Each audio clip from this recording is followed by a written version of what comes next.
God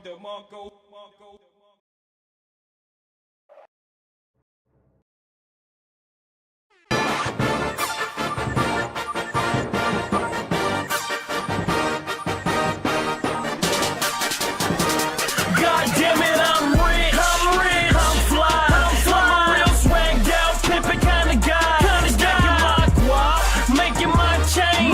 Got a few ladies straight doing my thing. God damn it, I'm rich. I'm fly. I'm a real swagged out, pimpin' kind of guy. Stacking my guap, making my change. Got a few ladies straight doing my thing. God damn it, I'm rich.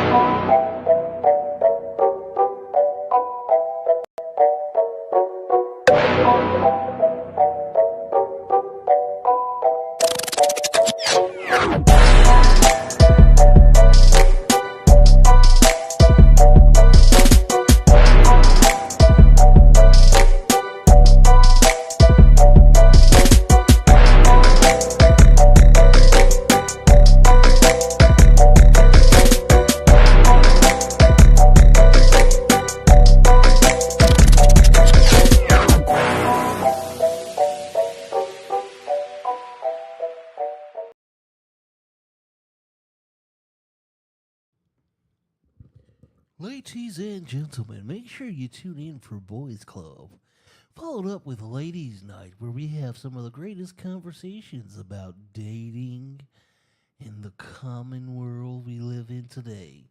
Tune in every Friday night for Friday Night Live. Oh yeah, 9 o'clock every Friday night. Sundays, we do Sunday Night Live. Make sure you tune in every Sunday night at 9 p.m. for the special guest, man. And Monday through Wednesday, we do what is called therapy session. Oh, yes. Not like the therapy you think of, but the therapy that we need. Good conversation, good people, real advice all the time. Yeah. Thank you guys for tuning in for another episode.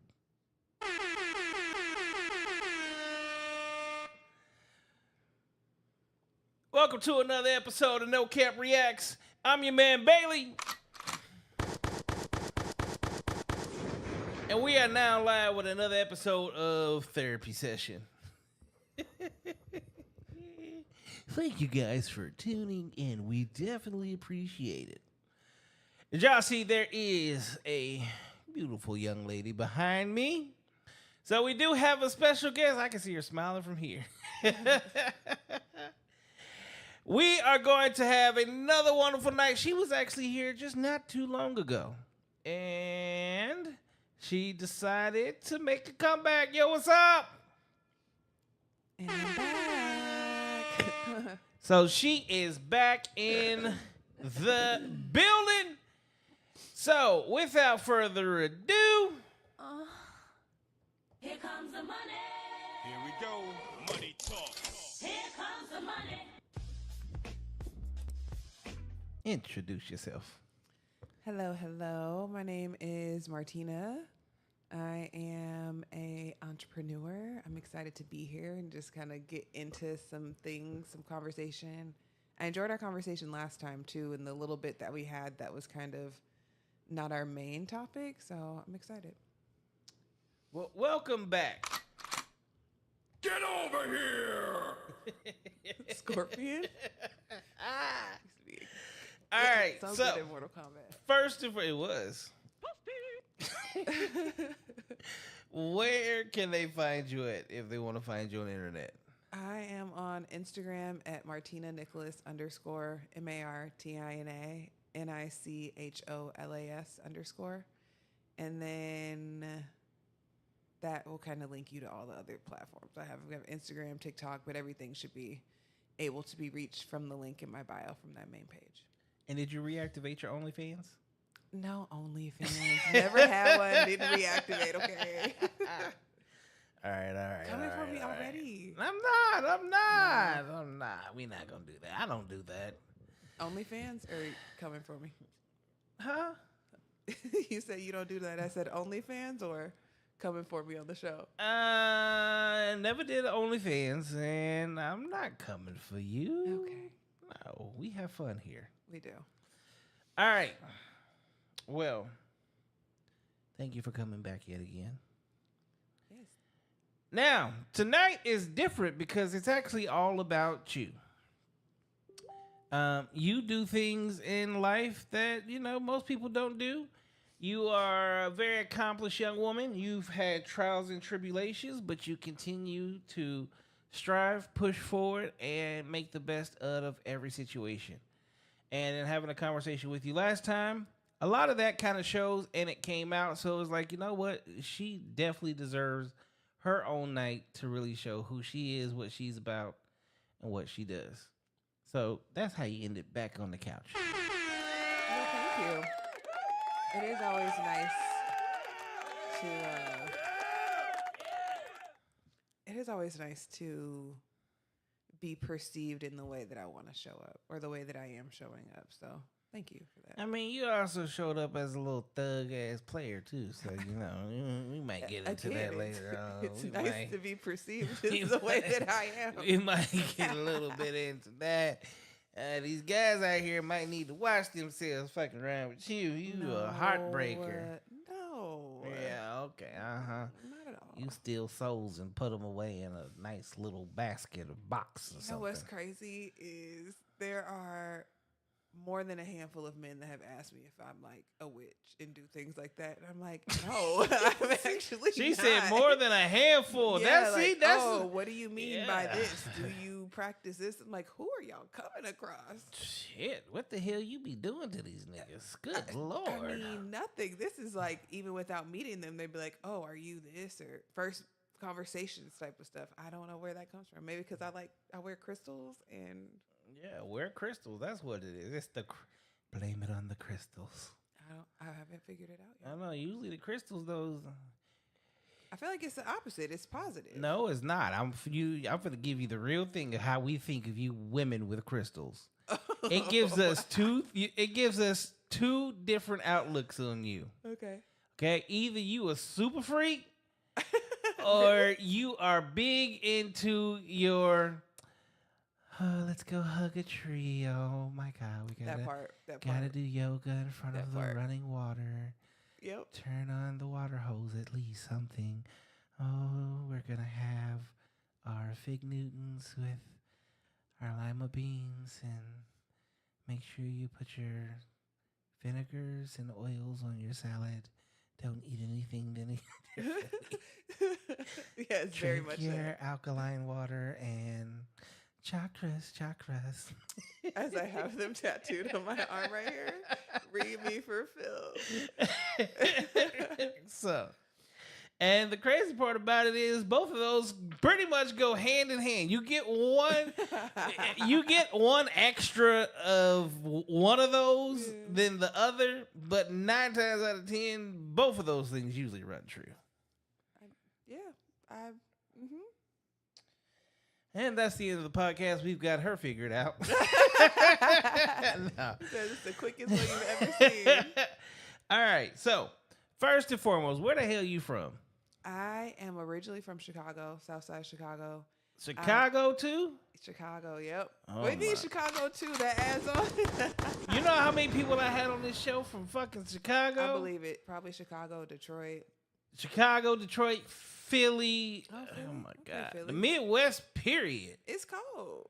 It is. It's very cold. Yeah, no, but I grew up here. I've been here since middle school. Middle school. Yeah, like 5th grade, probably. That's why you got all the crystals and shit. She been in Sedona. I love Oh, Sedona. I'm getting in touch I with love myself. Sedona. Yeah, that part. Let me go feel. That's what makes me feelings. the gangster you're talking about, because it's like I have a different type of self-worth and a different type of authenticity that's like I'm not taking That no bitch shit. pissed me off. I'm about to go fuck her up. No, Nope, see, let not me even that. let me go to Sedona. No, it's more like don't play around with me because I don't have the energy. Yeah. I'm gonna go to Sedona and go get the energy to come back and fuck you up, bitch. All right. I'm more zen. Okay. So from Chicago, how old were you when you moved to Arizona? You said middle school. I was so 12, okay, so 11 between or 12. birth and 12, what was it like for you that you remember in Chicago? I still really love Chicago. I tell people it's my favorite city. I feel like gave me my wit and my ambition and motion and just really my personality. And it was growing up was really cultured, and then moving here was like, oh, this is different. Like I've never experienced anything like this. So I grew up in the South Side. Everybody was black. Like it was never. And I went to Montessori school though, so I guess I was exposed to a lot of different races. She from going to said Montessori Montessori school. People don't even know what the fuck that is nowadays. Yeah, Montessori school. I'm pretty fluent in Spanish. Like when people find out, I could at least understand and speak Spanish. But that's from Montessori school. I've been speaking Spanish since I was 5. Really into the arts, and I feel like that raised me in the personality that I am now. Came here and was like, oh, where are the black people? Like I went from seeing black people every day to not seeing black people. And so that was a really long shift. So when people now are saying, oh, there's no black people out here, there's no culture out here, there's no this, I'm like, the last 5 to 8 years has been the most culture we've ever had out here.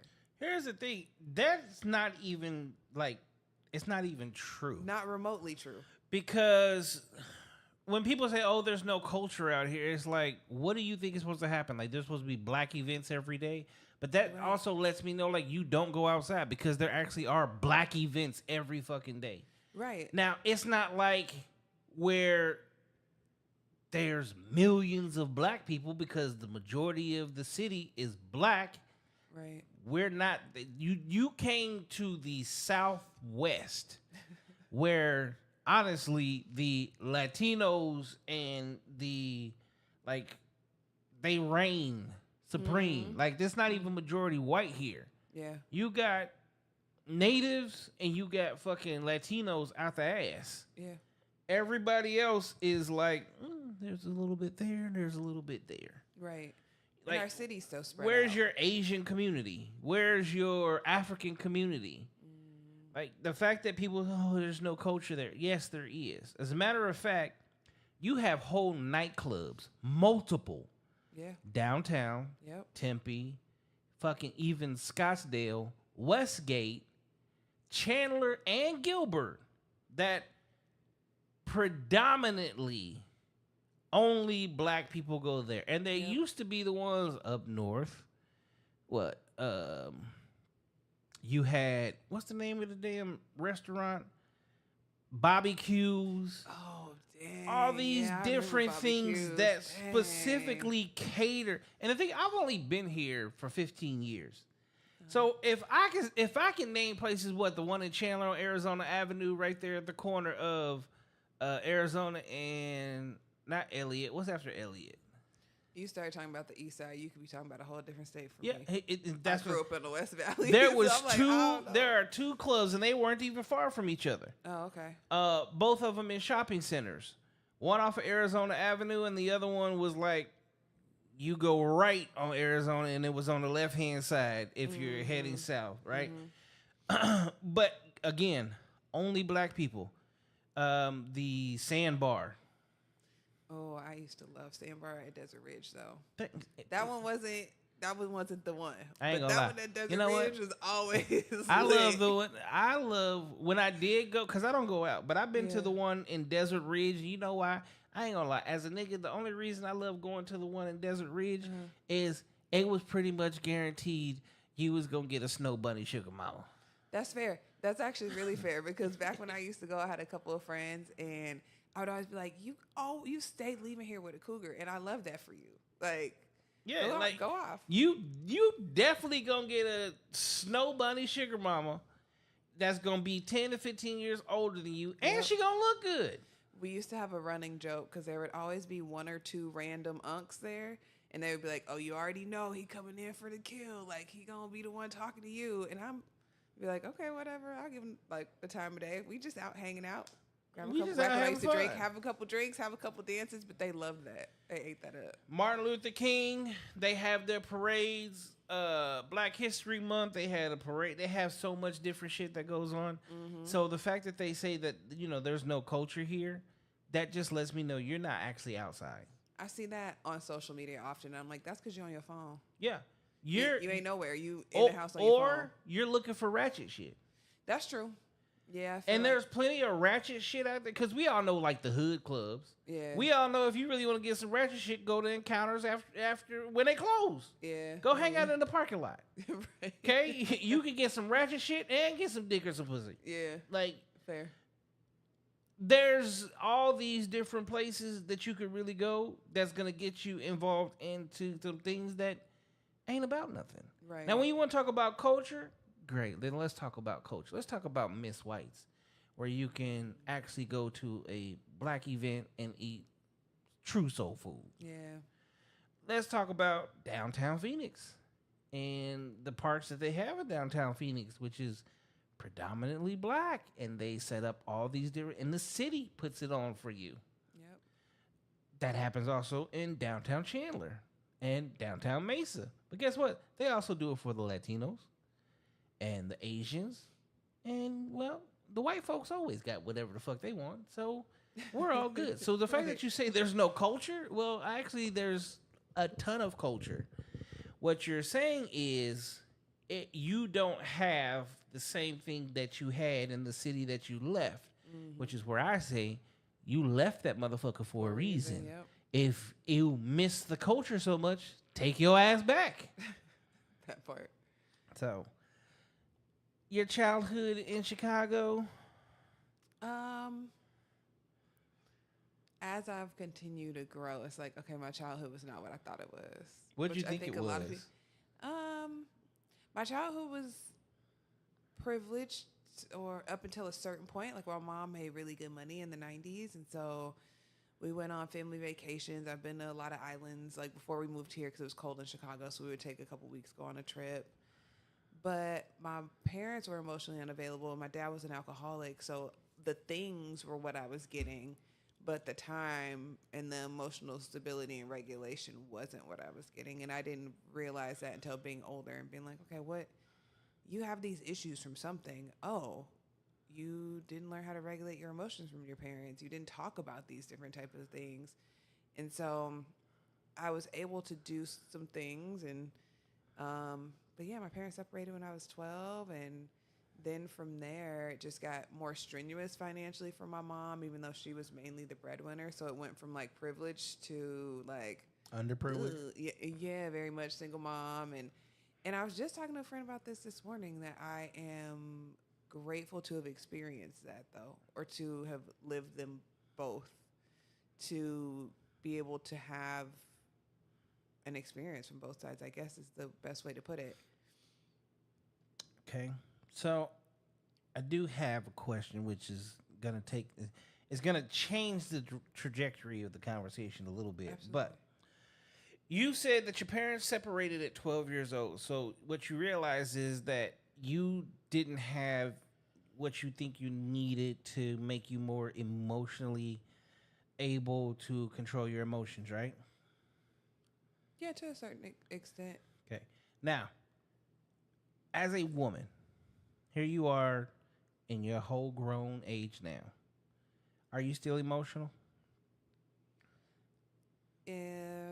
Yes. I mean, I'm not as emotionally reactive, but I definitely feel my emotions and create space for them. And Perfect. yeah. When you were, let's just knock 10 years off of you. Okay. 10 years ago, do you think you were more emotional then? Like emotionally reactive, yeah. Yeah. And what has actually taught you to be less emotional reactive is because of the things you've gone through, right? Yeah. Okay. So from 12 to 18, because you know that's when they say you were becoming an adult. From 12 to 18, how many years? 6.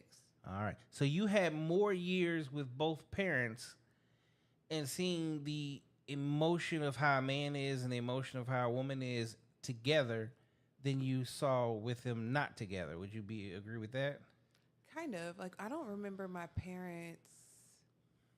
Like, I remember just distance in the house, and I remember different little arguments, but it was like I was so sheltered from that I was just kind of, and I'm a solo child. So it's like I was playing by myself, playing with toys, watching a movie, whatever. I didn't have a lot of interaction from them talking about feelings or processing feelings, not necessarily. All right. So then that goes. That's where I this is where I get in I the jumped the gun. yeah. This is where I get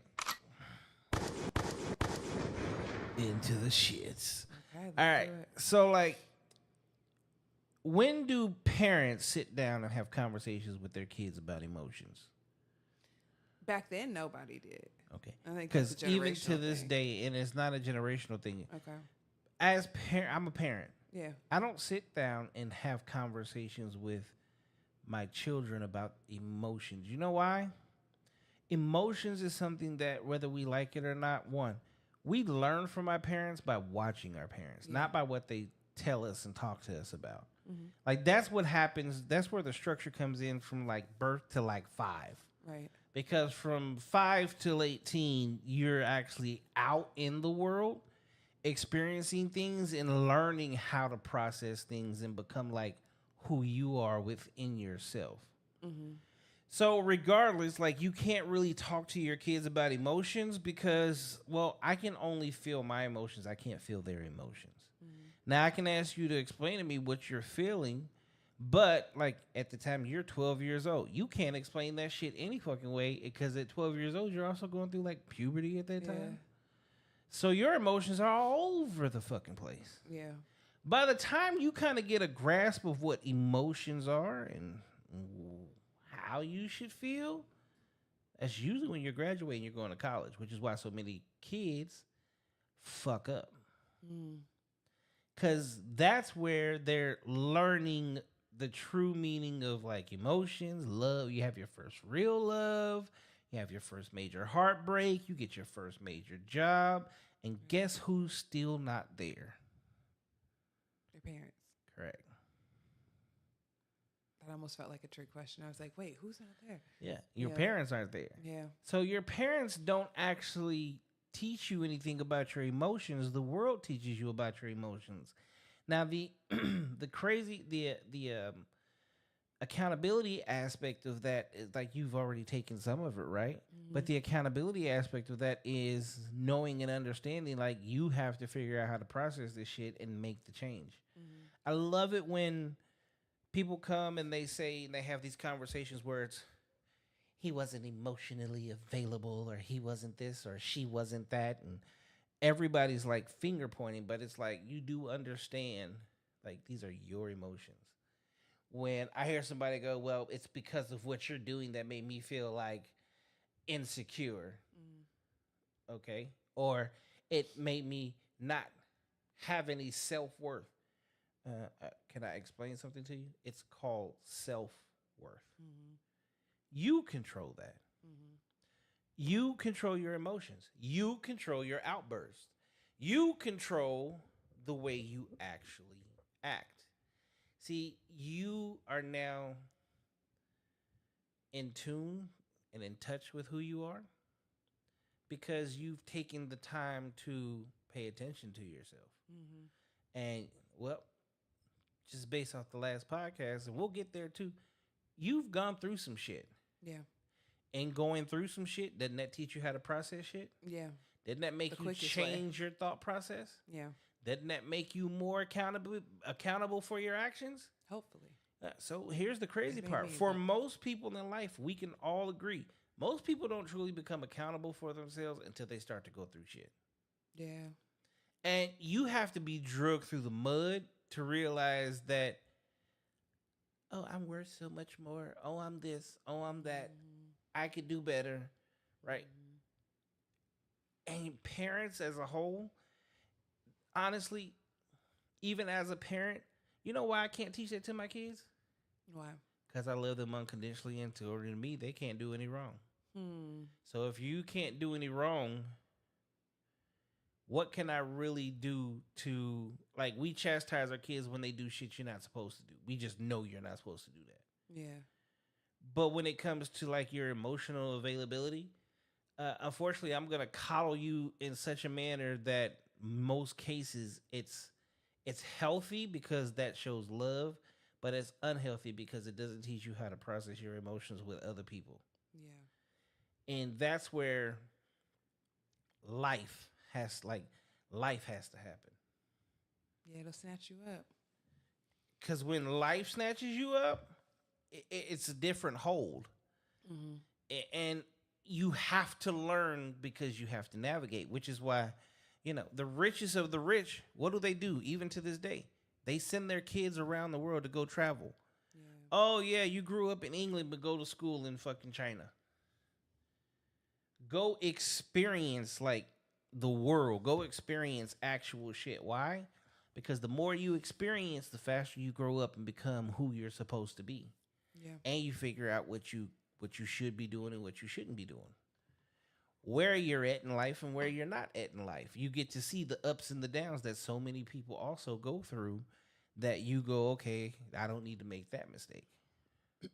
I think that's what a lot of times is missing in the world we live in, especially when it comes to, well, the emotional aspect. I appreciate the conversation and explanation, because I know that something I'm working on is just being better at the words that I choose to use and being more descriptive. And so that kind of explains some things and laid it out in a different way. Because I do believe that exactly what you're saying, right? Like, you learn from your parents and your people that are around you, your caregivers, and that's how you essentially reflect and mirror what they're doing. You learn that 100%. this is what they're doing. This is safe. This is how I can go through these things. I think that we just didn't talk a lot either. From like, there was no Communication. yeah, and love wasn't, at least physical love and kind of leading with that, wasn't more than, I don't know the word to use. I guess just kind of like by routine. Okay, so let me ask you this. In your relationships, like your actual relationships, did you communicate? Yes. You At communicated a certain openly? point, I started to. Yeah, at a certain point. But I mean, okay, so let's talk about your best relationships that you were in. Did you communicate? As best as I could at the time. I feel like right now, the version of me, which I would hope for everyone as you continue to go through life and experience, the longer you do that version of you is the best. But I would say for the part that I was working on things to try to fix it, yeah. Okay. Now, this is reflection of where you were based off of where you are. Yeah. You are a direct reflection of your parents, and I say that for a reason. And I say this for other people too. See, in the world we live in today, how many people really want to get married? I feel like it's a low percentage. I feel like it depends on who you ask, though, because some people shock the hell out of me. But Yeah, it's a super low percentage, right? Yeah, But yeah. they also grew up in single parent households. exactly. Okay, so you're mirroring what you know. Okay, back in the day, everybody wanted to be married because everybody was married. You Right. grew up for at least 12 years of your life seeing what marriage looks like. Yeah. Okay, you end up married, you're gonna find out real quick that you have the exact same marriage as what your parents had, because that's how we see. As we grow, whether we like it or not, even as whole grown ass fucking adults, we're more visual learners than we are anything else. So we go based off of what we see. And what we see as children is, if your mom and dad are loving and caring and touching and kissing and I love you and ass smacking and cooking and cleaning and all of this, that's you. Yeah. But if there's no communication, no kissing, no hugging, no cooking, no cleaning, you said your father was an alcoholic, mom was a fucking hard worker, she was the breadwinner. I could just saying breadwinner female and alcoholic dad, that alone tells me arguments out the ass. Yeah. I'm basically just taking care of you and your drinking habit. Yeah. So that within itself, and as kids, see, you hear and see things that as an adult you've drowned it out. You've thrown it in the back part of your memory because it wasn't a good space for you. But we as kids see, hear, and understand far more than we ever really want to do. But, when you see some things that you just don't like, we put them in. That's where hypnotherapy is fucking amazing because I've it done that before. unlocks all the secrets Yeah, I've done that you've hypnosis. even hidden for yourself, which is what's crazy because even as an adult yourself, you will take certain moments of your life and lock them away. And they'll be like, well, what do you remember about this? And you're like, I don't remember shit. Because your subconscious can literally make you completely unconscious. And that's where, again, bless my mom, neurophysiologist, EEG technician. I used to sit down and read those books, and I know so much about the brain and how it works, which also helps to, at least for me, to be in tune and in touch with myself and understand that, like, when certain things in life don't make sense, that I probably need to go talk to the right person about the right situation that can pull some shit out of me that clearly I didn't agree with. Yeah.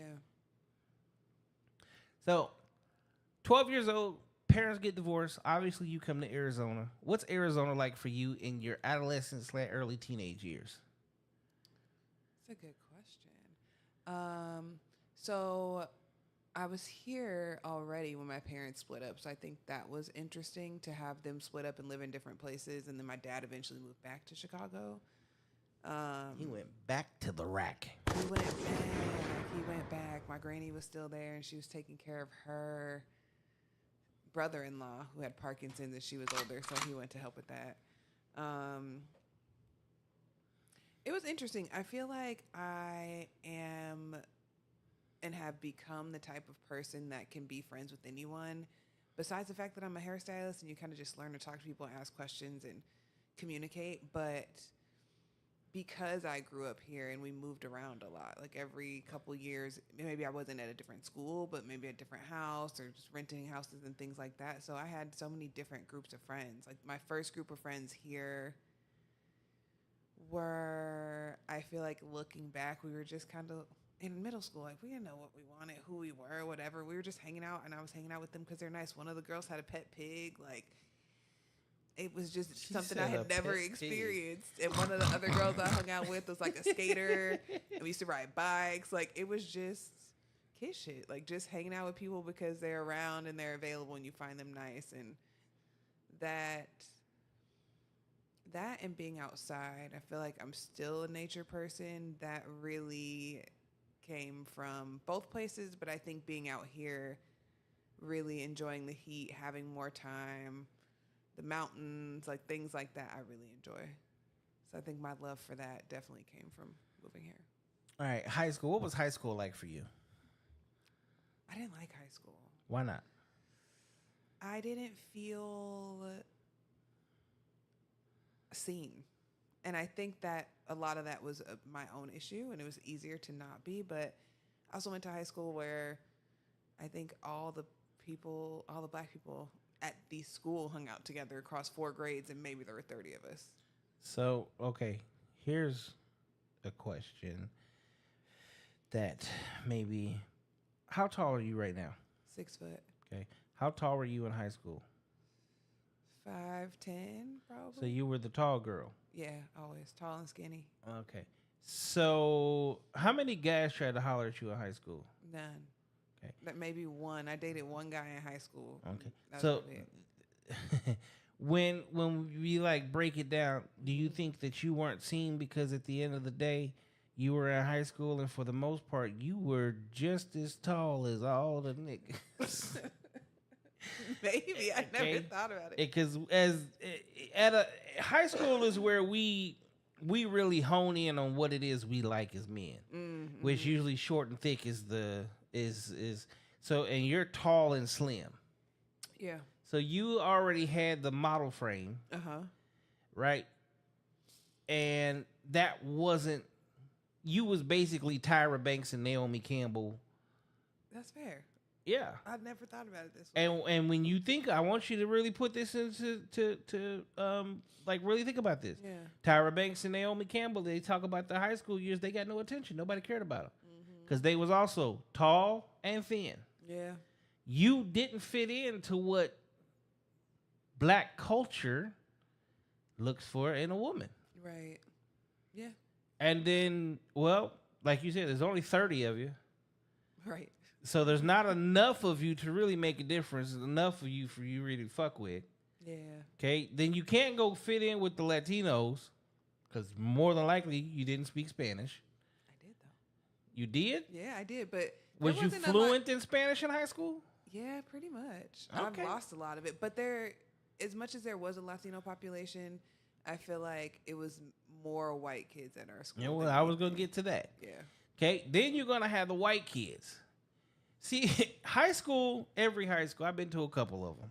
Okay, I was a bad kid. I ain't gonna lie. Not bad because of that, but I was bad because, like, I was an all A student and I was very popular and I played sports and I was very good, if not great, right?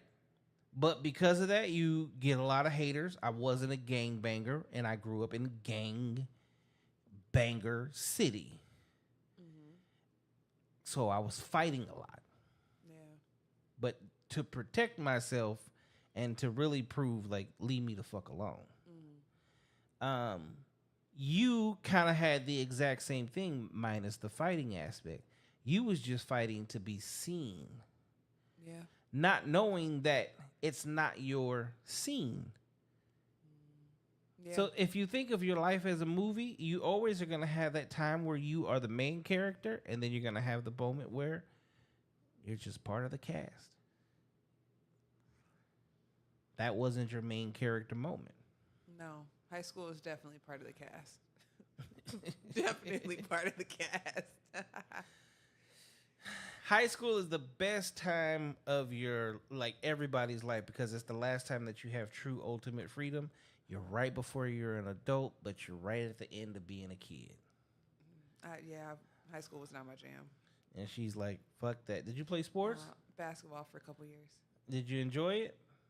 I enjoyed it, yeah, but it wasn't basketball. Even when I played in junior high, it was one of those things because my mom was the first in my family to have a college education that it was more so forced for me to play a sport to potentially get a scholarship because of the financial difficulties between my parents. After they split up, it was like, that's how you're going to go to college. You need to play sports. So it wasn't that I woke up one morning in 6th grade and was like, oh, I'm going to be a basketball player. It was just like, you're tall. See what you can do. Go ahead and throw the ball around. Yeah. So I enjoyed it. I look back and I'm like, damn. Yeah, but it was forced. Right. It wasn't my passion. It wasn't one of those things where you started at 5 years old because like, Right. oh, I want to play this. And then Right. you played all the way up because it was, okay, you're getting to a point to where high school is going to come along. And if you want to go to college, this is what you got to do. Exactly. Yeah, that's where things can kind of fucking suck. Yeah. Yeah. And obviously you didn't make too many friends as teammates. No, I mean, I did make friends at the time, but even looking back, I'm not friends with anybody from high school. And that's what I say. You didn't truly. Here's the thing. No. When you make friends in high school, you're usually still friends or acquaintances now. That's fair. So that's why I say that because, not, I mean, that's usually just the way life plays itself out.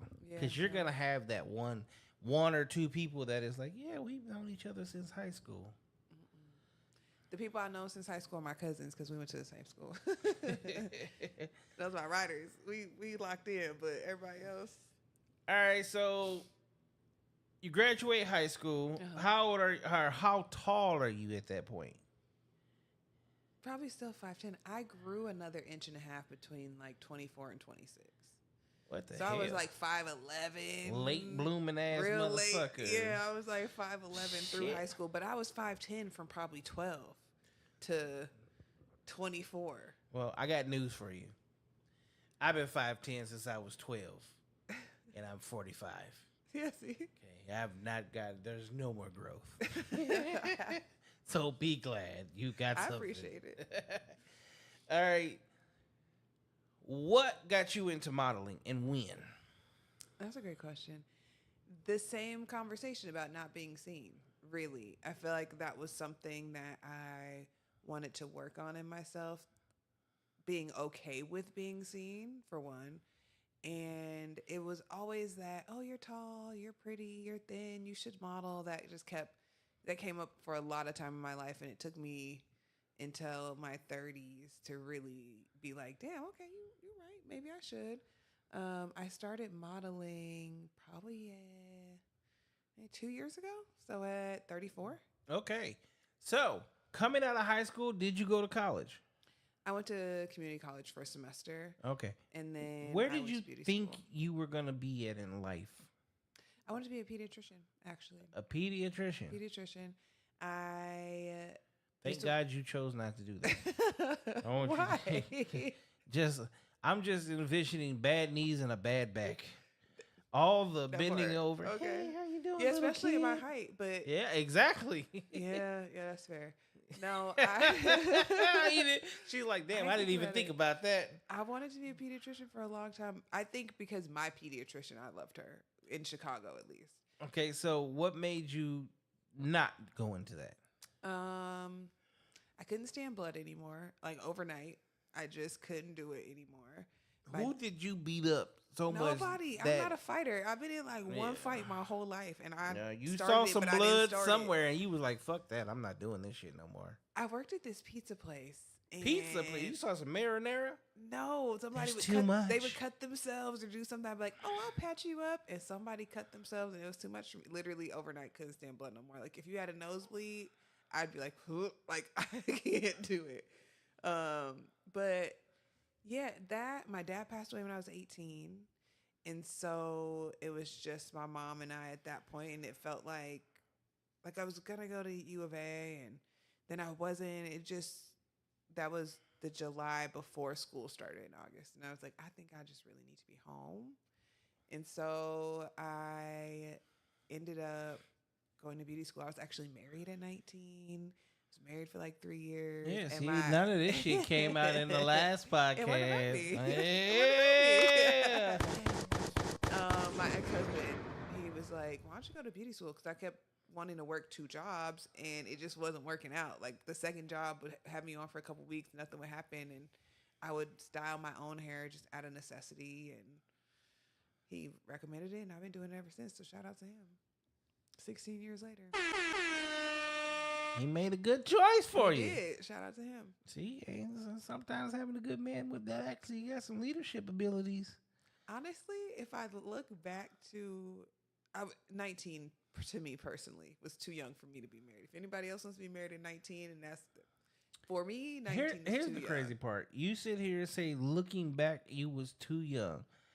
Between 19 and where you at today, okay? I feel like 36 is too young. Okay, but I want you to ask yourself this. Yeah. Okay. Have you experienced more good or more bad? More good. More good. In life. Maybe not relationships, but in life, yeah. Yeah. I'm talking about as a whole, which between 19, since you got divorced to where you're at today, Oh, okay? No ifs, ands, or buts about it. You've More good. went through worse. And dating, see, if you were married, some of those different bad decisions that you made, 9 times out of 10, your man's not even allowing you to be out like that. So those That's situations don't happen. Like, it's really so very hard to get women to truly understand people. I'm not even gonna say women. To get people to truly understand how much marriage actually saves you from falling into bad decisions. Because within marriage comes structure. Within structure comes values. With values comes a whole totally different lifestyle that doesn't allow you to go through hurt, pain, and everything, because at the end of the day, it's his job to be your shield. Yeah. And it's your job to be his peace. So in most cases, both of you don't get to make as many bad decisions if you're doing what you're supposed to be doing in a marriage. I can see that. And then at 36, they say 36 is too young to be married. Here's the just- crazy part. It's not the age, it's the options, which we kind of talked about, but it's not that. It's what not is the going age. on in It the dating is the world. options. Yeah. Here is the crazy part. Just like your ass that now went through a bunch of bullshit and been hurt, so have men. Yeah. The difference is you're on the decline, and men at this age, at your age, are on the incline. See, a man hits his financial stride around 33, 35. Yeah. Okay? A woman, and you can actually look at statistics, starts to hit her financial decline. Not only does she hit her financial decline, because in most cases, this is when you for sure have children. Right. And children cost money. And they have doctor's appointments. And they have all these things. So you have less time to focus on a career because you have to focus on your children. Well, if a man is on his decline and a man is on his incline and a woman's on her decline, they actually go hand in hand. Yeah. Now, here's the other part of that. Physically, you're on your decline. You are no longer the hot, young, supple woman that you were in your 20s. 2, childbirth is not your friend anymore. Which makes men who can choose to wait and do choose to wait, means it makes you no longer their option. And they may actually be the best candidate for you. Yeah. Then again, we could throw in the hurt, the pain, the societal woes, the fact that single women keep women single. And I'll repeat that again. Single women keep women single. Because your single friends are like, fuck getting a relationship. Like, girls trip. Girls night out. Oh, just come hang with me. Oh, do this. Until one of them gets smart, that she gets a boyfriend, and it's how quickly they ass drop you like you ain't been shit for the last 5, 6, 7, 8, 10 years. The whole time she was single, she wanted to, come on, girl, you my best friend, my sis, this, and then boom, she's out the game. See, I'm working on that. Autonomy is important to me. Of like, I want to hang out with my friends tonight, and I don't see my friends every day, every week anyway. I feel like because what I'm working on entrepreneurially in projects keeps me busy, but I still want to have that because I'm in a place that I am really finding connection in deeper female relationships, which I haven't. But you know the crazy traditionally part had. is that's because you're single. See, the friendship that you're looking for in your girlfriends would be what you have in your partner. And again, see, they don't care about me like my girls do, and it's those people. Here's the crazy part. You know what the crazy part relationships, is? A man actually cares about you more, which is women hate it when they hear a man be like, "No, you're not going to the club." You know why? Because he's actually trying to keep you safe. He's saving the relationship, and he's saving you. I don't want to be at the club. Let me be at home. But that's but not you. But I know. you know what I mean, right? When he's like, don't put that outfit on, he's not saying that because he's controlling. He's saying that because he knows that if he gets a call talking about, oh, this nigga tried to touch my ass because I was wearing this super short dress skirt or these tight ass pants and I got a nice ass, so he just thought it was okay for him to put his hands on me. Now he got to go put his hands on him. Yeah. He has to now... Like, this could be a life or death situation. Yeah. There's so many things that when your man cares about you and is actually moving with intention and intent within a relationship, yeah, he's going to usually set up boundaries. Just like you set up boundaries. You already have boundaries of, like, I may not fuck him on the first night. I'm not going to do this. I'm not going to do that. You have boundaries that you make a man abide by in order to even fuck with you. Yeah. He has boundaries that you have to abide by in order to be his wife. Yeah. And that's where things like really start to fall apart, like real quick, because your boundaries are boundaries that you have that you feel like protect you. His boundaries stop you from having fun. And a lot of times y'all live for the fun. Yeah. Everybody likes a little fun now and again. You know, sometimes you gotta be outside just a little bit. But Not I all also fun is good enjoy that fun. with other people, like in a relationship, in a partnership. Yeah, and They that's don't have to be the when I don't when really you're wanna go to the married. club. And I watch almost everybody around me is married. Okay. Okay. When I watch them, you know what the crazy part is? You see how much fun married people, when they're truly in love, you see Yeah. how much fun married people actually fucking have. Yeah. And you be like, God damn, like I really want to fucking be married. I want to be doing the same shit they do. Yeah, it's like, I Imagine want sitting that. there, yeah. Yeah. You know, we going to Jeopardy night at your best friend's house or Spades night, and you like, them niggas really know each other so fucking. Oh, I saw you winking over there. You just told him you got the Right. ace of spades. You ain't fucking slick. And they like each other. Yeah, You know, it's they like each damn, other. And to me, so backtrack, I guess. Marriage is a choice, and I feel like people need to be on the same page about what that choice is, whatever the boundaries are, whatever it like. Life and society, I think, wants to push you into a way, especially as a woman, right? Wants to push you into a way of like, get married, have the kids, let him work, which is fine and great. I'm not saying that that's not fine and great, but all of those things don't always work for everybody. So it's like, okay, we're married, But you know what? I need a game night. You know why once a week, that's whatever not. that You is. know why that's not true? Why?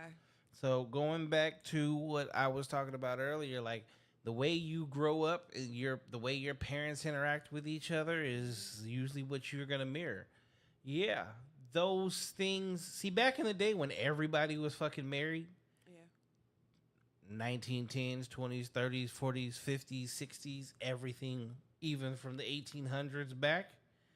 Guess what? How come marriage worked for everybody from the caveman all the way up to 1950, 1960?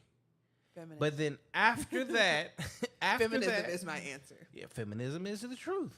Yeah. But yes, once feminism came into place, it has totally torn the home apart, and we end up in the situation we are now. And here's the crazy part about feminism, because feminism was all about equality, right? Right. What you gonna Do say? you feel equal to anybody in the world today? I guess not. I haven't thought about it, but some of these questions get difficult for me to answer because my mindset is just so different. Like, I don't feel like equality. There's a lot of things that we're told and taught as words and symbols and identifiers of different things that just aren't real or true. Thank you. That's And that's the whole, like, telling women that they're independent. What the fuck are you independent of? men. Thank you. Besides a man, you're independent of nothing. Who do you pay your electricity bill to? Right. Oh, APS. Ooh. Okay, who do you get your food from? Yeah. Yeah. Where do you get your clothes from? I strive to. Can you get fired from your job? No. I can't get fired from my job. I'm one of the. Can you get kicked out of the salon? Yeah, I mean, I guess I can get fired from where I Thank you. Can your client be like, I don't want to do yoga with you no more?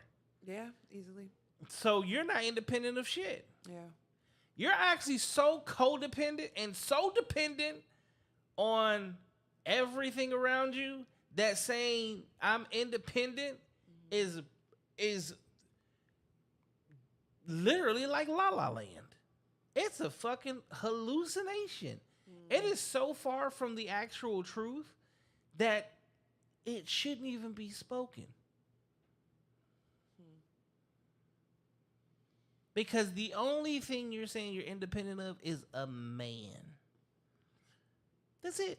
Nothing else. I feel like it started as a man and societal pressures and You know the ideas, crazy right? part? Like we don't need a man to get married. I don't need a man to own property. I don't. Well, here's the problem. You do need a man to get married because he has to Well, actually I mean, marry you. I guess I Okay? do. You do I mean, I need a guess it ought man to be a to get your property because you got to go to a bank and get a motherfucking loan. And 9 times out of 10, banker's a man. I mean, there's so many different things that put that in place. And then the crazy part about it is, right, you don't need a man to buy that property, but you're going to need a man to motherfucking take care of it. You just hire those men. Thank you. See? But you still need one. Yeah.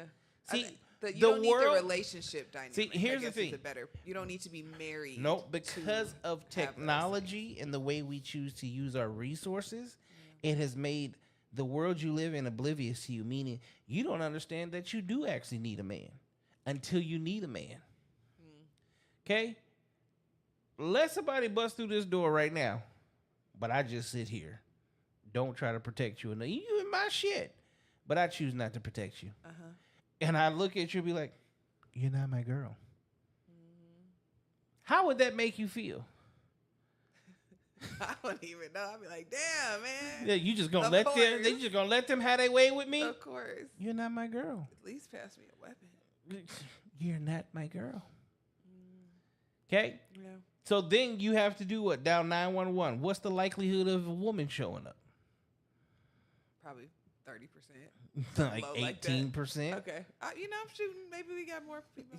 No, 8 is lower than that actually. I'm still aiming a little high.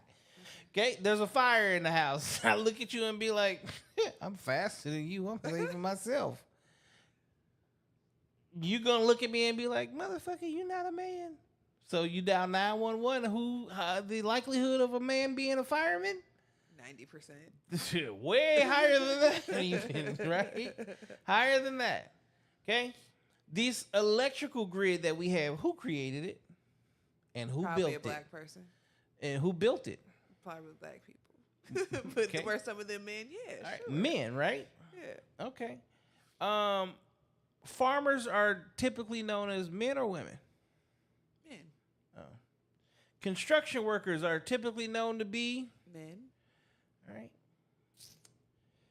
All these warehouses and just manual labor jobs, the motherfuckers that even put these cars together are mainly what? Men. All right. So if men disappeared off this earth right now, do you think that everything that you makes your life easier would still exist? Not everything, no. What percentage you think would disappear? I have to think about what makes my life easier. Okay. 50. Maybe less than that. Maybe more Will than the that. electrical grid 70? collapse? I don't think so, no. I think there would be no men, but I don't think that women aren't capable of doing those things. Okay, but here's the problem. How many women work at power plants? Little. All right. So it takes hundreds, if not thousands, of employees to make that bitch run. So let's say even just 10% of them are women. Okay. Power grid gonna collapse or no? Probably. All right, so there you go. That answers that question. Let's go ahead and go with farming. What percentage of those you think are men? Oh, I don't know. High percentage. Yep. So grocery stores are basically become empty. Okay. Construction workers, because definitely you need shelter over your head, right? Yeah. But they stopped working. How many of your girlfriends is gonna help you build a house? My girlfriends, I don't know. None of us know how to build a house. Okay. You see I get how where you're going. you I see get how where you're quickly going. Y'all- you see how quickly y'all be things wanting fall us to apart. really realize that we need y'all. Like that. Things start to fall apart real quick, right? Whether we like it or not, like the world that we live in is sexist, Very much so. right? But this is the thing: the sexist aspect of it is actually what makes it beautiful, because as men, we never sit around here and say that I don't need women. I can get a horse to carry a baby. But that's Thank you. It doesn't even make sense. no, that don't make sense. I was gonna say there's a. I don't know. It depends No, on what type of there's- woman you are. I was gonna there's say there's a difference because men just not all men and not just, but men rather fuck a real woman. Women are like, nah, I'm over them. Like I just be by myself. Not like men don't. But that's the hormones emotional and just- that's the emotional logic. aspect of it. Yeah. Yeah. But see, when you have emotions, you know what's usually lacking? Logic. I had a feeling you were gonna say that. Which also goes hand in hand with why men and women need each other. You're emotional, I'm logical. Mhm. Put us together, who can stop us? See, but I feel like we as people, Can I pause you for a quick? yeah. Remove the words I feel like. See, feeling is an emotion. I have emotions. Yeah, but guess what? I say your I feel like 'cause I don't think emotions, I could speak for everyone. but your emotions override your logic, because the moment that you feel it, it becomes true to you, whether it's fallacy or fact. See, a lot of times you feel so much that there is just no logic in there. Because even when you go, well, but I feel like, okay, great. Take the feeling out of that aspect, but go ahead and say what you were actually going to say. And then give it a quick logical aspect and go, do those actually go together? Your conversations start to fall apart quickly. I think they're just structured around different things. To me, saying that I feel like something is me also acknowledging that I can't speak for everybody, more or less. I understand that I'm saying that I have a feeling, But we I live think in a that- world full of statistics that prove facts from feelings. Okay. Okay. So, again, you feel like if men weren't around, everything would still be okay.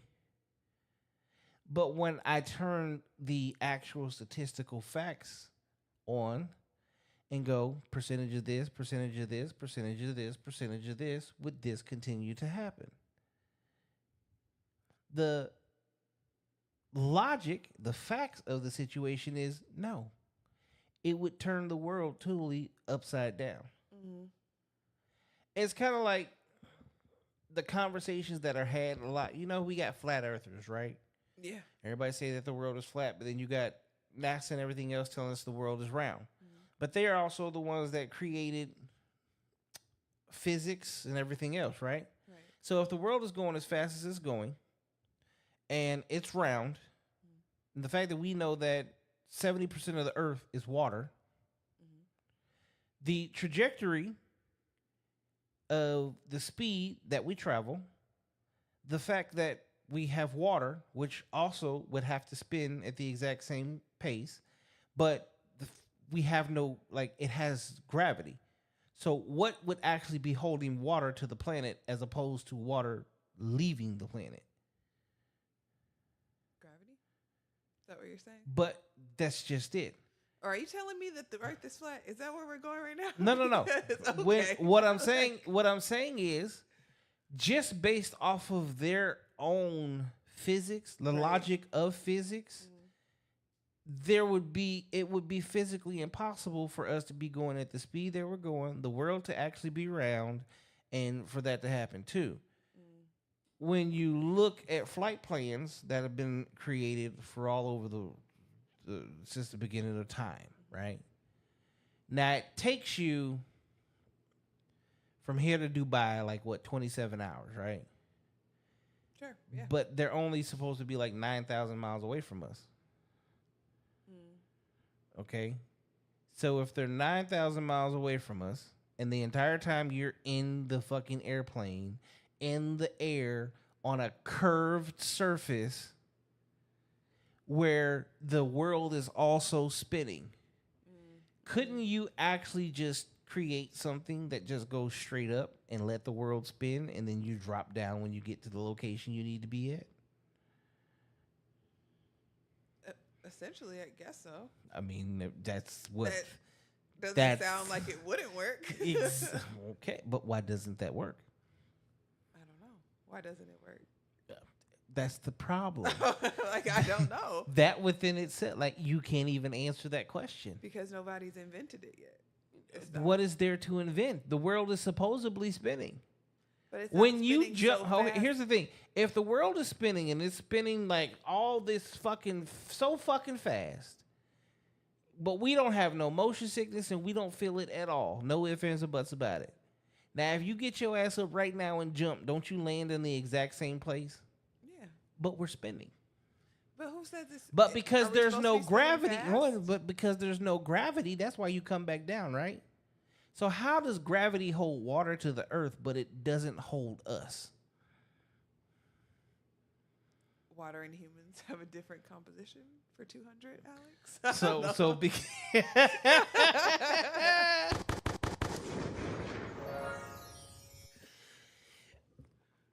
You're getting me. I get where you're going. I get where you're going. But I don't know enough. Is it the fact that you don't know enough, or is it the fact that we've been lied to for so long? I'm saying that to say that because of what you said. I said what changed. You said feminism. Feminism, we all know, is one of the biggest lies that has ever been told, which got us to where we're at today. Everything in our country is about ideas, though. No, no. I feel like But with the idea of let's- this thing is what has caused a group of people, including myself, to be like, I would like more of that. It's so, breaking but the other stuff let's to get it to work. let's stick with the concept of what we're talking about right now, which is the logical aspect. In theory, has feminism logically worked for you as a woman? Do you feel equal and feel that everybody around you, and we'll just go off of this country alone, do you feel like men and women are equal since what, 1955, 57? No. Okay. If I'm going to directly answer, no. Okay. Do you feel that you have been given an equal opportunity all the way around the world? I mean, all the way around the world, in every way, every faction, every walk of life, that your male counterparts have walked in life? No. Okay. So isn't that a failure of feminism? Which was all about equal rights?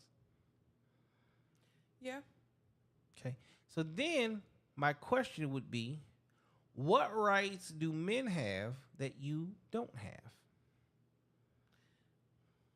I don't know. For me, it's not the rights. It's like when you're asking me if I'm equal, I think about pay. I think about job opportunities. I think about there's like perception of men doing certain things versus women.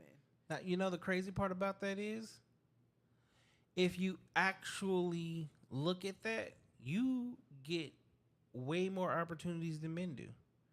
I made a joke earlier about OnlyFans. Who gets paid the most on OnlyFans? Probably women. But I feel like that is also, though, kind of part of feminism, but not See? like the Now, objectification again. of women. Yeah, again. Men you aren't think- objectified, women are. Thank you. So you see what you just said. You said you feel, right? But then Oh, you actually yeah. took the logic, and the logic within itself made your feeling it mean nothing anymore. It's a habit. Yeah. So then okay, who gets into the clubs for free? Okay. Are there more sugar mamas or sugar daddies in the world? Now, I think the answer is going to be sugar daddies. But I don't know. Hella sugar daddies. Okay. Okay. So we went over this a little bit, but not really. You want a man taller than you? Yes. Make more money than you? Yes. We went through this lineup of questions, Uh-huh. right? Okay. So you want a man that's smarter, that's better than you in every single way. Mm-hmm. And you want a man that's going to take care of you in every single way. Yes. Okay. Is that sexist? Maybe. And does that benefit It's the you? patriarchy. Does that benefit you, or does that benefit men? I think a little bit of both. How? But it benefits me. But I Well, think who men- does it benefit the most? Men? Women? You. Women. I You meant like women. think I didn't about mean think men. about the fact. Just because you're beautiful, you literally get to basically get someone to just take care of you. See, now that's called pretty privilege, and that's a whole different conversation. And pretty privilege only applies to who? women? Men, maybe. All right, so this, Women, do a lot you of the see time. how this is starting to line up real quick? When I say, get what you mean. okay, what rights do you have, or what rights don't you have that I have? Actually, there are none. Not a single solitary one. But I can start talking about some rights and some things that you receive that I'm never going to receive. Let me go ahead right now and post some feet pictures. Let's see how much money I make. Let me go here and do the classic show my ass off pose and pose it on the internet, right? Men have created that for women, though. No. Men have boxed themselves out because they objectify women and make it the woman's issue that they're being objectified. So women in the realm of feminism, Or is it have the taken fact that back you and- are the beauty standard and we are not? So it doesn't matter what we do. You as women don't sexualize men the same way. That's true and false, because I personally can definitely see myself objectifying a man, like to where it's like, oh, he's fine. Yeah, he's fine, but is he fine enough for you to pay for him? Is he fine enough for you to want to see Nah, I ain't his paying for feet pictures? Is he fine enough that you want to see him wearing boy shorts or thong underwear with his banana hammock and you're willing to pay for that shit? Nah, I Is ain't he paying for so nothing. fine that you are willing to be like, I'm going to marry you, pay your bills, take care of you and your kids? No. Yeah, see? No. It's I'm not paying for anybody. It's way It's different. different. And that's not the crazy part about that's just in our DNA. What's the oldest profession in the world?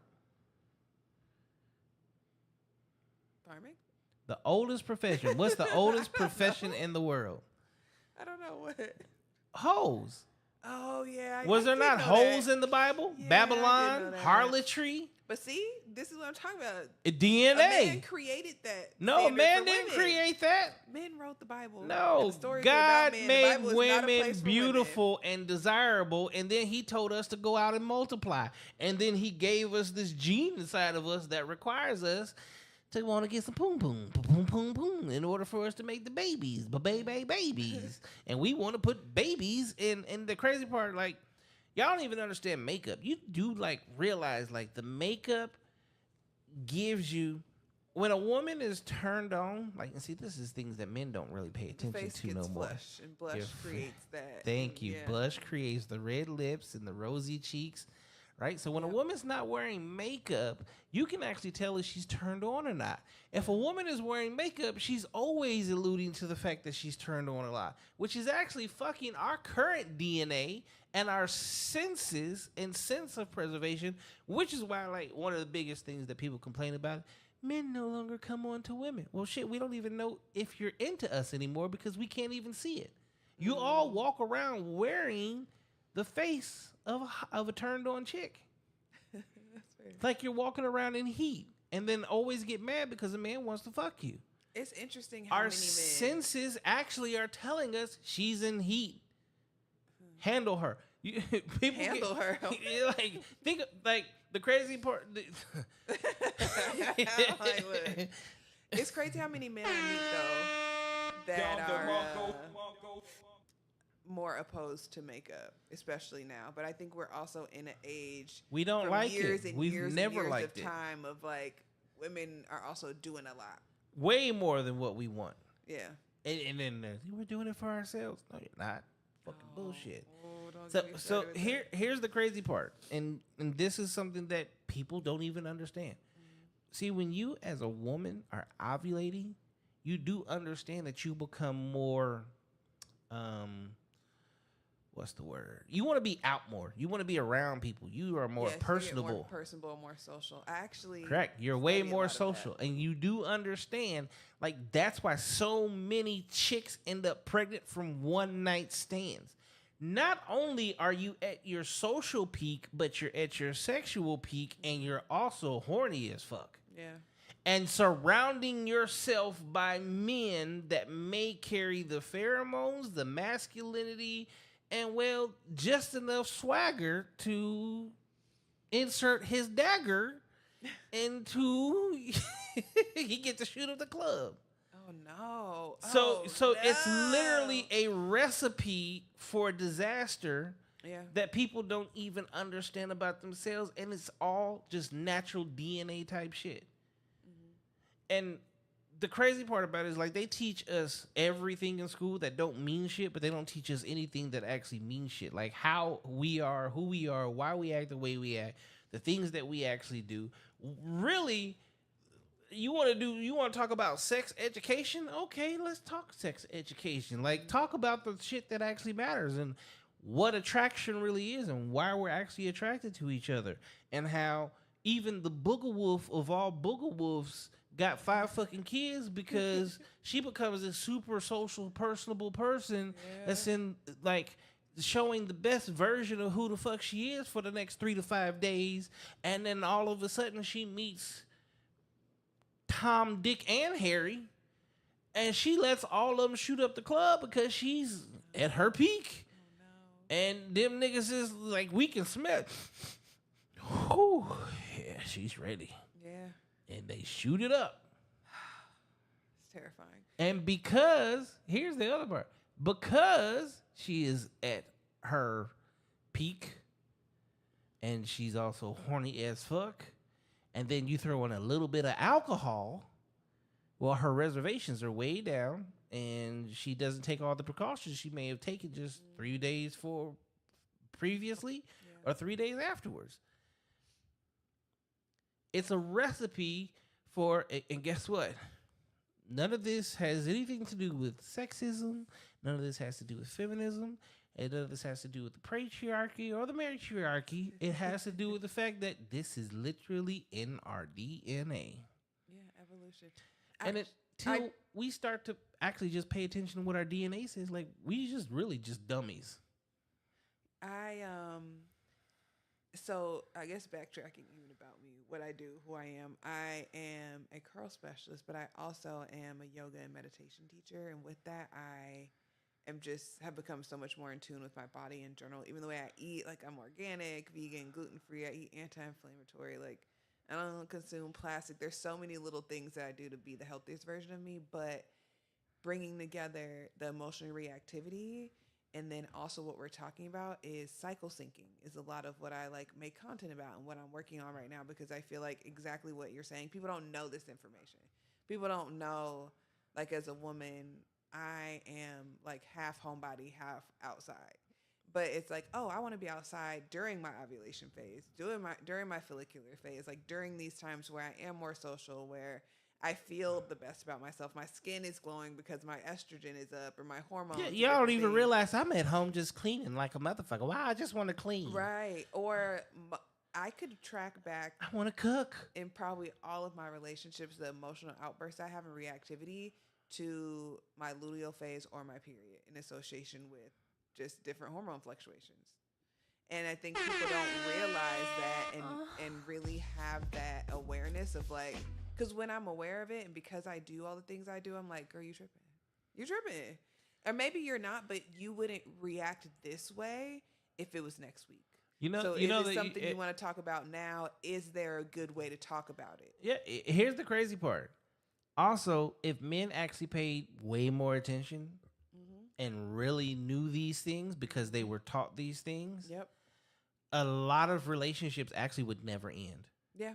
You're having an emotional outburst, and I allow you to have your emotional outburst, not understanding where you're currently at and what you're dealing with right now. And that your emotional outburst truly isn't really who you are or what you're going through right now. It's the fact that your body is just burning fire within. My brain is chaotic because of my chemicals. Basically what, like chemical and hormone imbalance. Instead of actually arguing with you, I should probably give you some chocolate and some dick. That part. Like, shut up and take this. Right. Rub my neck. Something. Just validate me. Something like that. And so even you mentioning that, I've gone into a space now of like, this is what I'm going to tell you. Like, it's my luteal phase. This is what I want. It's going to last for these days. I'll let you know when the next phase hits and what that one's about. Here's the funny part. This is why I tell women, stay away from me. I'm dangerous. I'm dangerous. Because the thing about it is if I get you, I'm keeping you. Because I know how to handle you. Two, like, you take a man that's in his masculine that understands who you are as a woman and then can truly break you down in a good way.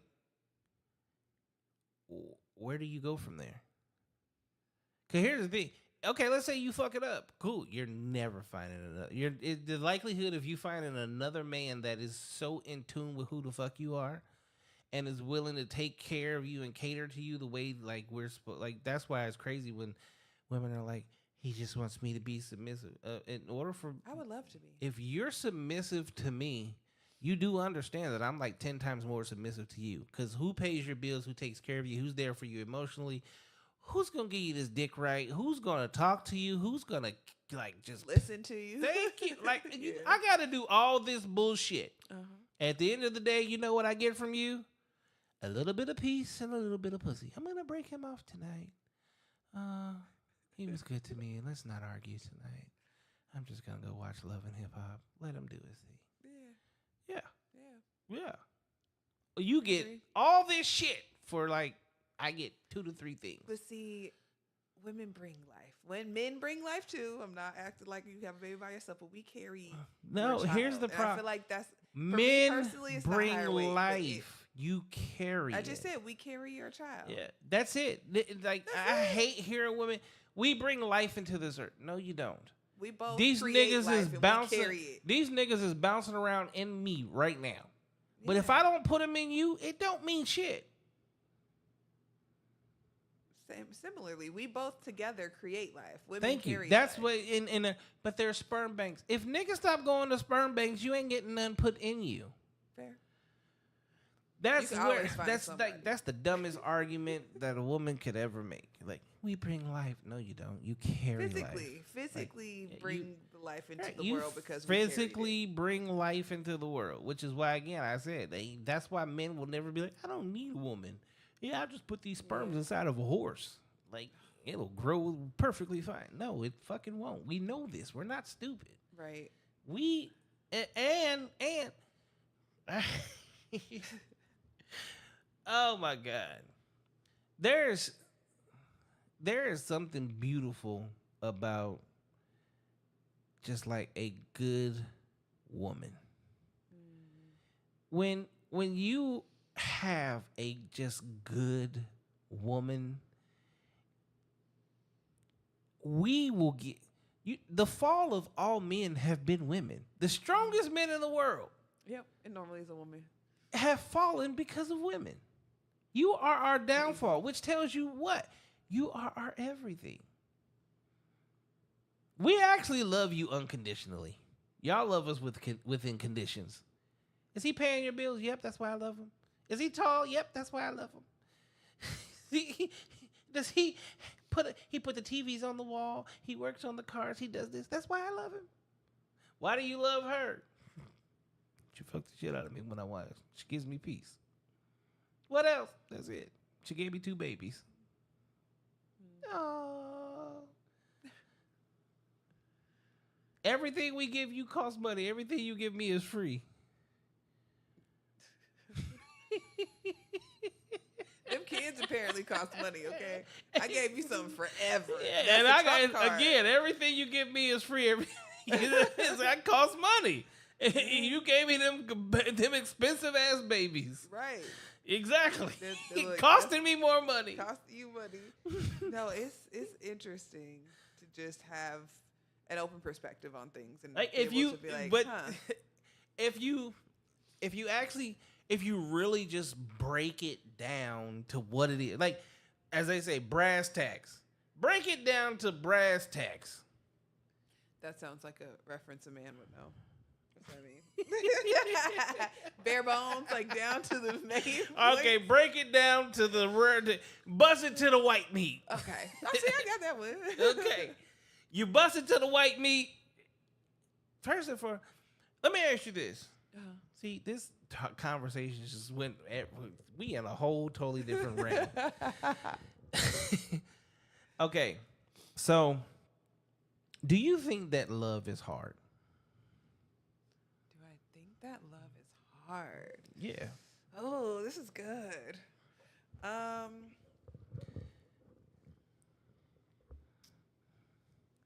don't think it should be. But do you think that love is hard?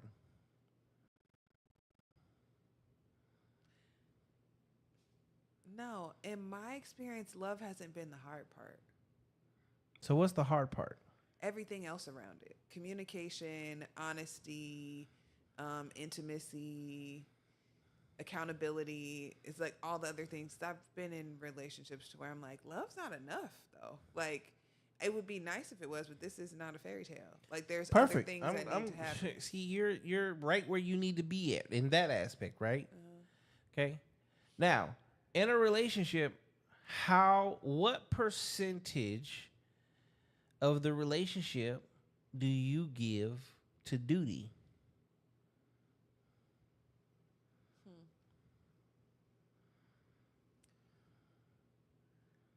I don't know, maybe 30%, less than 50. Okay, you know the bad part about that is, you know what the biggest part of a relationship 50. is? It's Duty. duty. Isn't it? Is it not your duty to be a helpmate to your man? Yeah. I Is agree it with that. not my duty to take care of you as my woman and protect you? See, when you said duty, I should have asked for clarification because I'm thinking like, is he talking about cooking, cleaning, doing the dishes, like actual? Isn't tasks? that part of being a helpmate? That is, but I was thinking of just the task part. I feel like I have a good range of how I feel like I show up as a woman and a partner. Perfect. Now, here's the thing. That's how you do it. Do you think that other women do what you do? No. Perfect. Okay. Because, see, what I always try to do is, because this is an open platform, is I don't really want to make it about you, and I don't want to make it about me. But I want you to think about, The like, majority. as the whole, correct? That's where the statistical aspect comes into play. Duty is actually what our grandparents had, because the moment that they got married, it was their duty to make sure that they stayed married. It was their duty to make sure that they provided for their children. It was her duty to make sure she didn't embarrass her husband. And it was his duty to make sure that his wife, no matter what bullshit he did, she was covered. See, but why do the men get to do the bullshit? This is just for sake of argument. Because this is the And thing. the women, Who it's should like, be She doesn't outside? embarrass him. No, who should be outside? Men or women? Men, I guess. Okay, so if the man is outside, if a woman is meant to be inside, the women that are outside, are they good women or bad women? They're single women. No, they're not. No, because even then, the single women were still inside. See, we have to. Yeah. You know, the crazy part that is like never talked about in our history. Okay, so you're not married right now, right? No, Okay, and you're not in a relationship. no. Okay, you do understand that even in your whole, how old are you? 36. 36 years old. If this was 1940, you know who you still live with? My mama. And my daddy. correct. Yeah. And until a man 'Cause a came man hasn't along, come and bought me off. thank you. If a man doesn't come along that can show and prove that he can take care of you, you're not going nowhere. That would have been the life. Fuck these bills. Thank you. That goes again. That lets you know how much feminism fucked y'all. Like, they're like, oh, we were slaves. Like, we had to cook and clean and do all this We for our wanted to husband. vote. We wanted our opinions to be heard. But you had we wanted birth control. Here's Like, here's the crazy part. Y'all still had those options. Y'all you didn't want them. I don't No, know no. enough about that Here- to say yes. Here's the thing. It has been proven. Women had the right to vote. They chose not to. They prefer their husbands to make those decisions. But that's programming. That's like, I'm supposed to make the decision because I'm the man, and women just go, okay, I'll make my life easier if you. But You let know me what? ask you this. Did it actually make your life easier? No, I don't think that. I mean, maybe if a man was going to vote for me, but I don't know. I Okay, don't know if so you could tell, hold I'm on. kinda opinionated. Your grandma and grandpa, did they have great communication skills? Probably not. My grandma and grandpa were divorced. Okay. Most But, people's yeah, most grandmas people's and grandparents grandpas, do, do they yeah. have great communication Probably, skills? So probably. they sat there, usually, and if you look at how history is even placed, because it shows you. He Yeah. sat there in the morning, she made him coffee, he read what? The newspaper. And then he puts the paper down, and even in the movies, and says, Darlene, do you know that this happened? Give me your input. Okay. Okay, and then a decision was made. Uh-huh. That's how voting went. Because voting was for the household, not for individuals. Right? Uh-huh. From car buying to bank accounts, all the things that they said women didn't have. Here's the crazy part. People don't do their fucking research. They don't read shit. They just go off of what they're told. That is not true. Women had them. As a matter of fact, the crazy part about it is, do you know in the early 1900s, slavery ended when? 1891? 1892? When like I should know that. slavery like really ended? Yeah. Okay? So by 1904, 1910, you had the first millionaire female, and guess what color she was on top of that? She was black, Madam C.J. Walker. Thank you. So how do you become a millionaire? You can't vote. You can't fucking have a bank account. You can't. So where did that shit come from? I don't know. Thank you. A man. No, it didn't. It didn't. That's the fact. That's how you know, like, history. You can't flaunt one aspect of history without the other. She ain't win no fucking lottery. Wasn't even thought of. Yeah, she was self-made. One of the She first self-made women. created a business on her own, ran it on her own, and became a millionaire. Not even a millionaire, but a multimillionaire. And she was black at a time where they also tell you in history, we ain't had no fucking rights. Yeah. And she could read and write. Yeah. So how does that happen if a woman isn't allowed to go through those things? You see how when you really just without reading, just the logic alone in that tells you this doesn't add up. But see, is that the outlier or the rule? It can't be the outlier, because here's the crazy part. Let's go back to slavery. Were there female slave owners? I don't know. Yes. Yes, maybe. Were there female ran plantations? Probably. There are Yes. slave owners, yeah. Okay. So this well, they say women couldn't buy houses. Women couldn't have bank accounts. How do you have slaves then? And you bought them. You had no husband. It wasn't left to you. You didn't like that's where, for me as a historian and the type of person that has no problem, I love to read and learn. When I can pick up a book and actually fucking read it and find this information out, and it defies everything that is being told, not read, but being told and taught, but there's nothing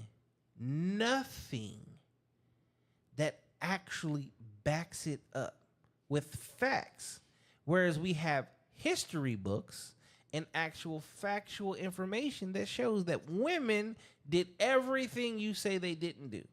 Now, the fact of voting, actually women did vote. They voted to not vote because at the time, in order for you to vote, which was part of the Emancipation Proclamation, where they made all men and women equal to that of a man. But what they changed is all black men and black women will be equal to all men and women, as opposed to it just being a color thing.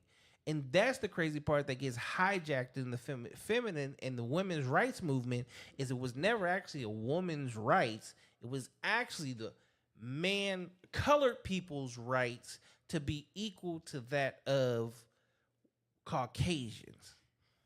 That's interesting that you say that, because there's a couple books that I've been wanting to read that are really about the intersectionality between race and feminism, and how feminism is they hijacked production. Yeah, they literally hijacked a black movement and tried to turn it into something that it never was, and that is pure fact, and it is 100% corroborated through all of history. But because we are I call us the TV society. We are our generation, like our actual generation. Well, my generation is the first actual generation where the MTV VH1, Yeah. BET, right? We're the first generation that actually got to watch TV every fucking day from sun up to sundown.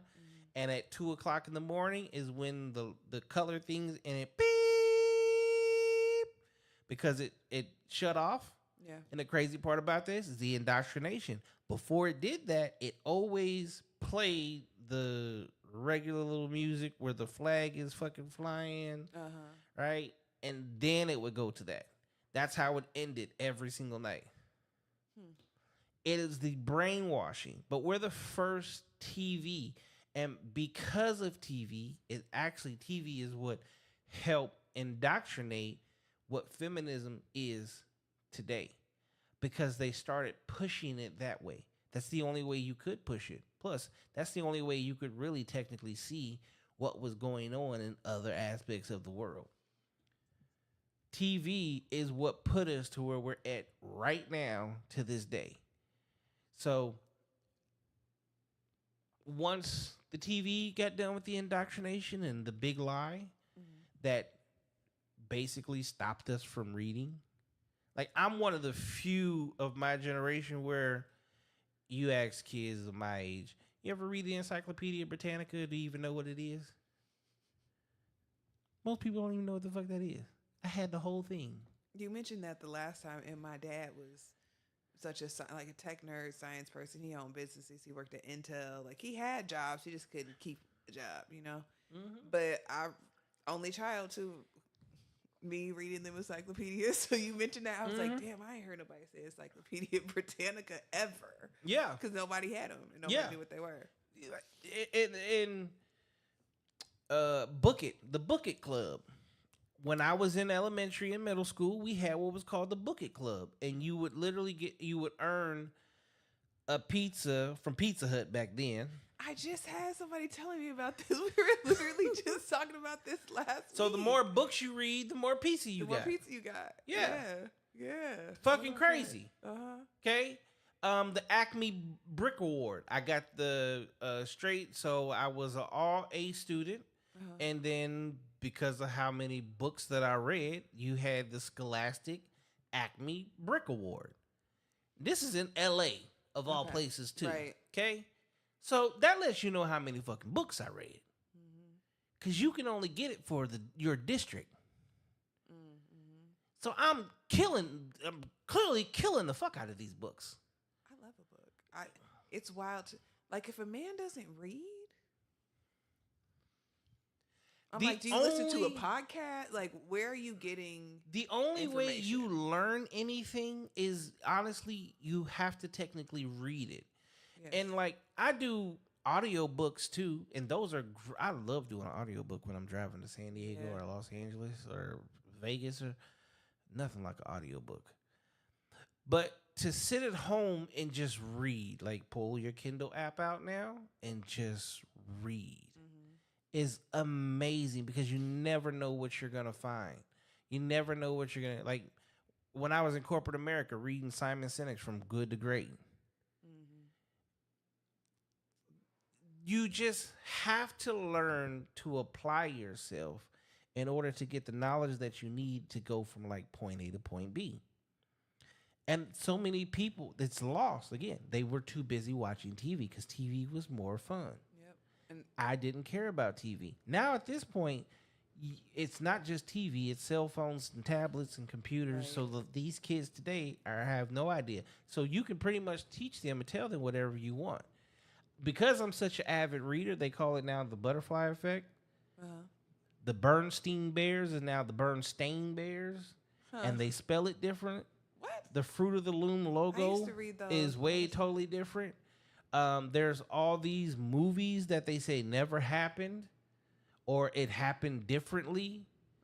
There's these things, like, literally my entire childhood, they're saying, like, most of the shit that was there wasn't really there, but it's like, I watched it, I lived it, I've I seen saw some of it. that stuff.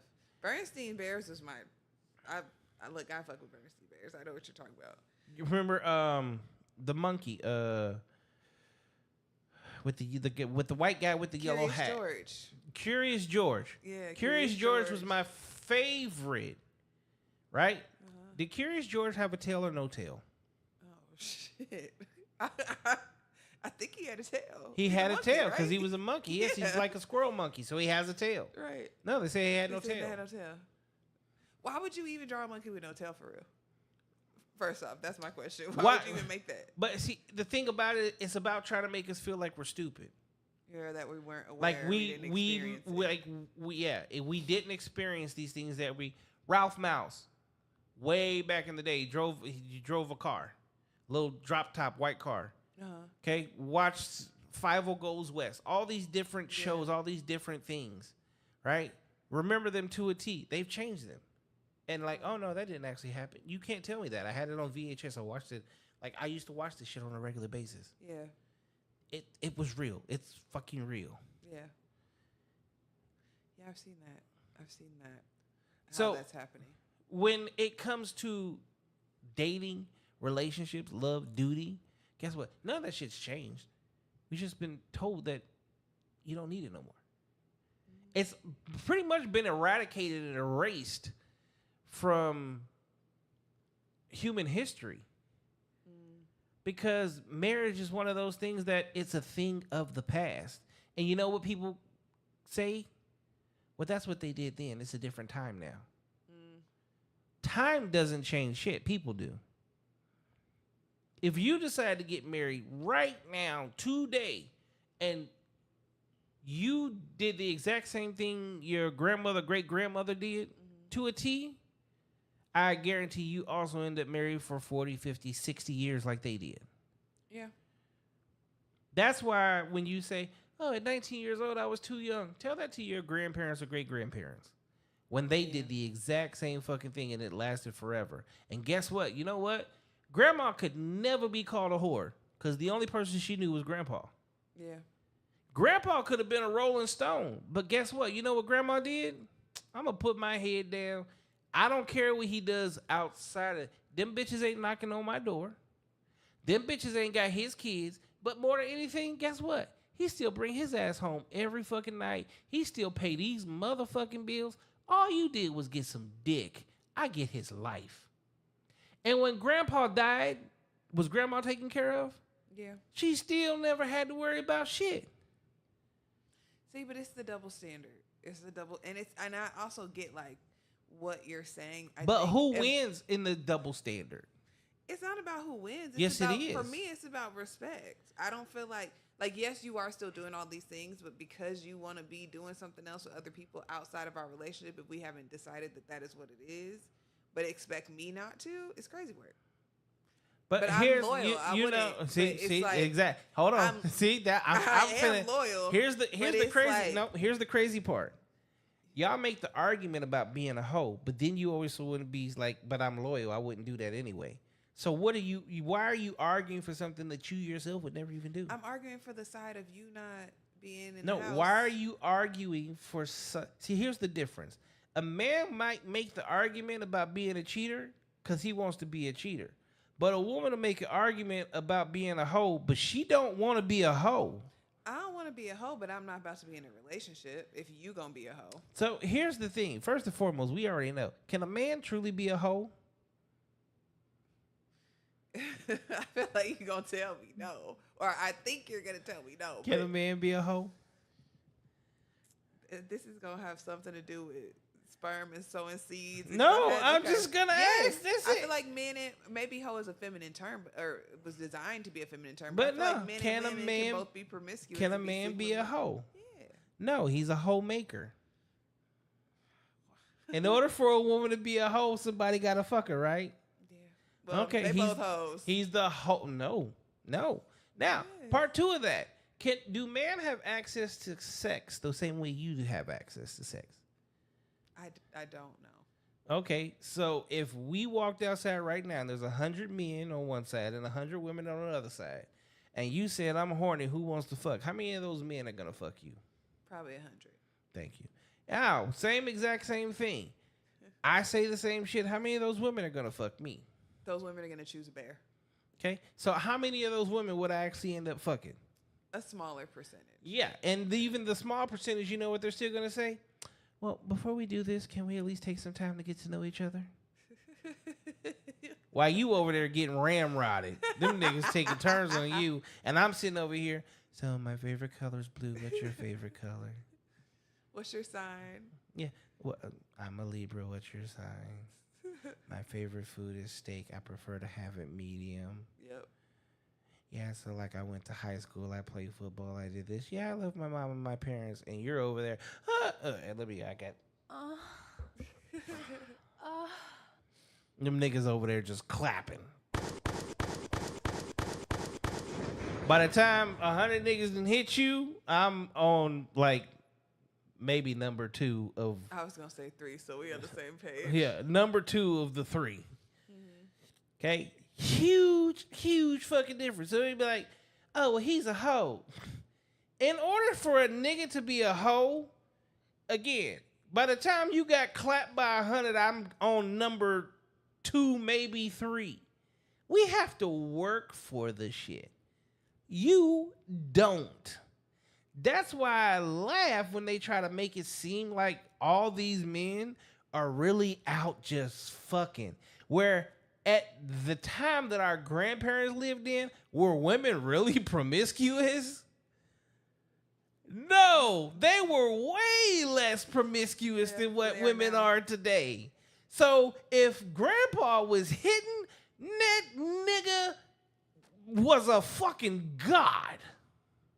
But that's kind of my point, though. Like, if you have to put so much work in to try to be outside of, if that's the relationship that you want to have in monogamy and try to No. no. You know the number one, the fastest way for a man, honestly, to hit, Excuse me. What? be in a relationship. That's fair. You know damn well you got that one friend that's like, damn, he really came in and like changed her life, taking care of her. She got a new car. She living that big ass house. Look at the ring on her finger. I need a piece of that. Next time I get along with him, I'm going to just try to get a little closer to him, and a little closer to him, and a little closer to him. I'm going to give him a piece of this pussy.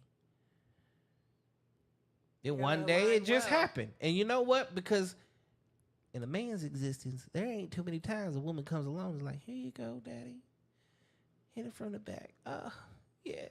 Here you go. That shit don't happen. That shit literally falls in our lap. And when it falls in his lap, well, in most cases, he's like, let me go ahead and I'll just slide it in one. It's just one time. I don't give 2 shits. There's no meaning behind it. But see, for men to say that they're so logical, y'all feelings be so hurt. When? If When it a was the woman same. does it? Yes. Yeah, you know why? Because you just thought we never would.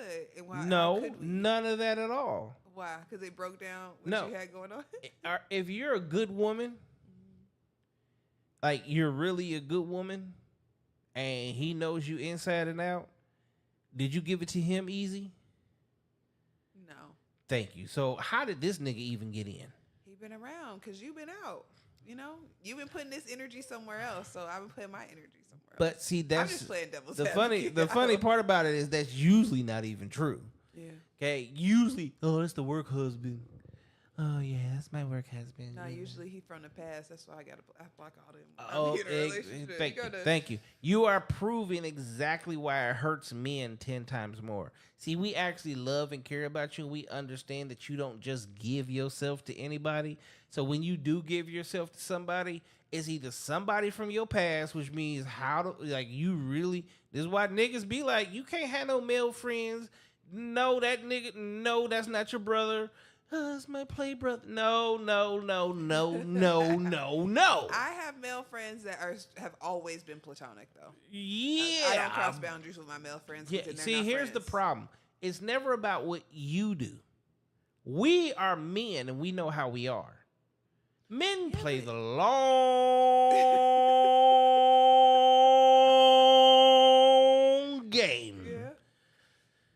20 years later, I finally got that piece of pussy. Look, maybe, but I just. Yeah, that's just it.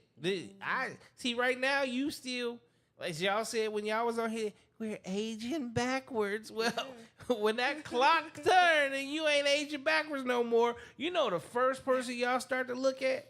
Your friend zone. Oh no. Yeah. And they've been sitting there the whole time on the bench. I know I'm going to get out this motherfucking At uniform. some point.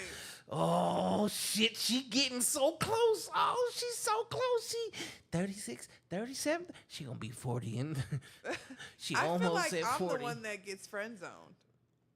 Nick, you get friend zone because you half-ass a pimp. No. Yes. I don't do nothing half-assed. No. Exactly. No, I feel like I get friend zoned. I mean, Men Yeah. friend zone women because that would speak to your level of masculinity. uh, Yeah. but okay, let's have this conversation though, because I believe that although one is named feminine and one is masculine, everybody should have a balance. No such of thing both. as a balance. I believe that there is a balance. Doesn't of both matter in what the you society believe. We live in And now. no. If I need to pay my no. bills, I have to tap into something strong and masculine. No. If I'm gonna push a weight, Here- I gotta see, tap into here- something here's the- strong. here's- Maybe not again, masculine, but strong. This versus goes soft. back to what I've been saying this entire time. Your life isn't meant for you to do most of the things that y'all do as women. That's where feminine has the feminist movement has lied to women. You were never supposed to tap into that aspect because we always took care of you. They trick bagged you. So yeah, now you have to tap into something that you honestly don't even own that bag. You don't even own and harbor those feelings. You have to act out in that way. Do you really want to be the dominant person in anything? No. Thank you. So the fact that you have to be, you're forcing yourself to be out of character. See, this is the thing about, oh, I'm working on myself. Okay, great. But do you understand that the world is working against you? Yes, I thoroughly understand that. Okay, so if the world is working against you and it's pushing you to have to go into this certain feeling, this certain bag to do things that you typically would never, ever do.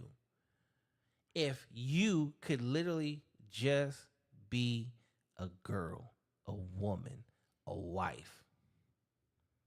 But no, they want you to be a career woman. They want you to be a boss bitch.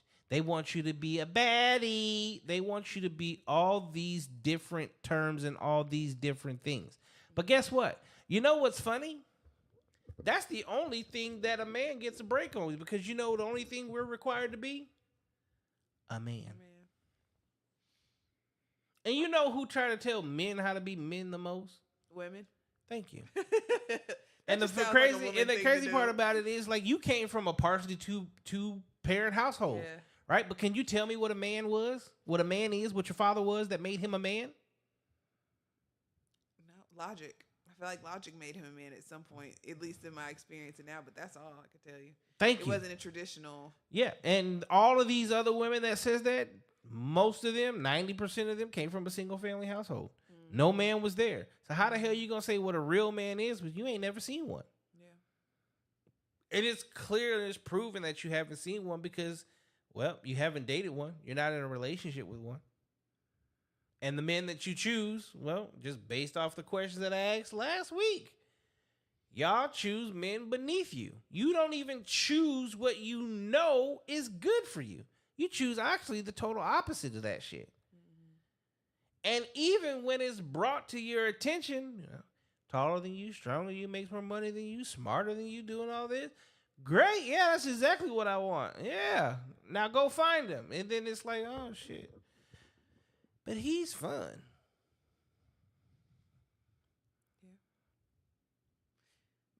Yeah. But again, And then complain. I can't find a good man. No, I you get can't. friend zoned. But I understand what you're saying. I'm still sticking to my point that there needs to be balance. I think that in the space of You don't want to get friend actualization. One, do you want to not get friend zone? Yes. Okay, act more feminine. Okay. Be more open to catering to a man. When you see a man that you're attracted to, like, for the most part, whether y'all know it or not, start playing. You play with your hair. Do it more. Flirt. Touch him. Give him space. Allow him the chance to lead. Learn how to shut up. Men are smarter than what we get credit for, but that's because we're logical. So when we see certain things that we don't like, that's how you might end up being friend zoned. You're an do a lot of attractive those things. you're I an just don't- attractive woman. And then whether you know it or not, just you wear the hat of entrepreneur, right? Yeah. All right. If you put a man and a woman in a room together with a room full of people, and you say you're an entrepreneur and he says an entrepreneur, who gets respected more? The man. Why?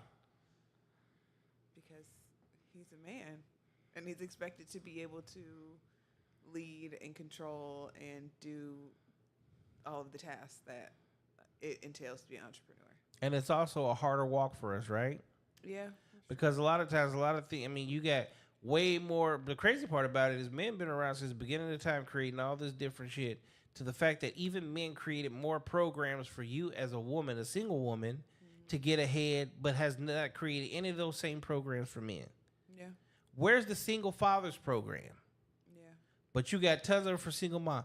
You got what? One male shelter in all of Arizona compared to like 900 females shelters. But see, that's the same dynamic because men are expected to be able to provide. So that's the downfall. It goes both ways. See, it goes back to what I said. See, y'all have to be a baddie. You got to be a wife. You got to be a entrepreneur.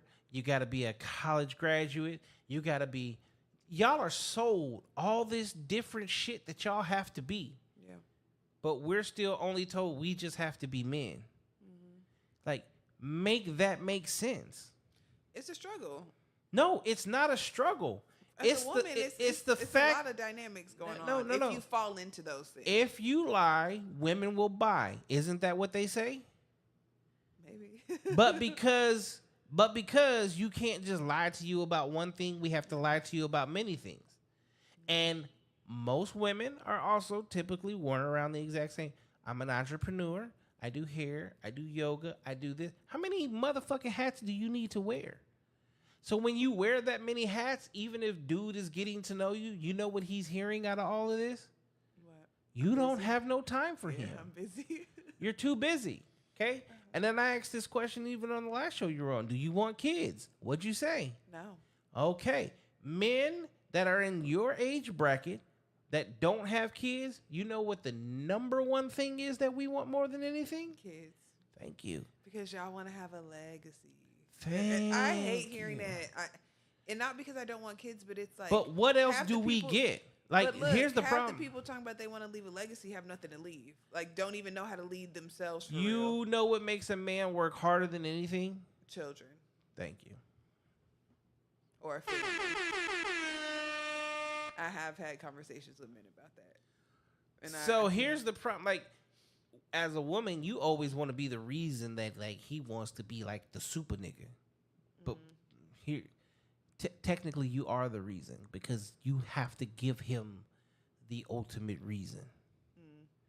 And that's why so many relationships fall apart too, is because, like, they have kids and they focus more. The women start to focus more on the kids than they do on their own man. Yeah.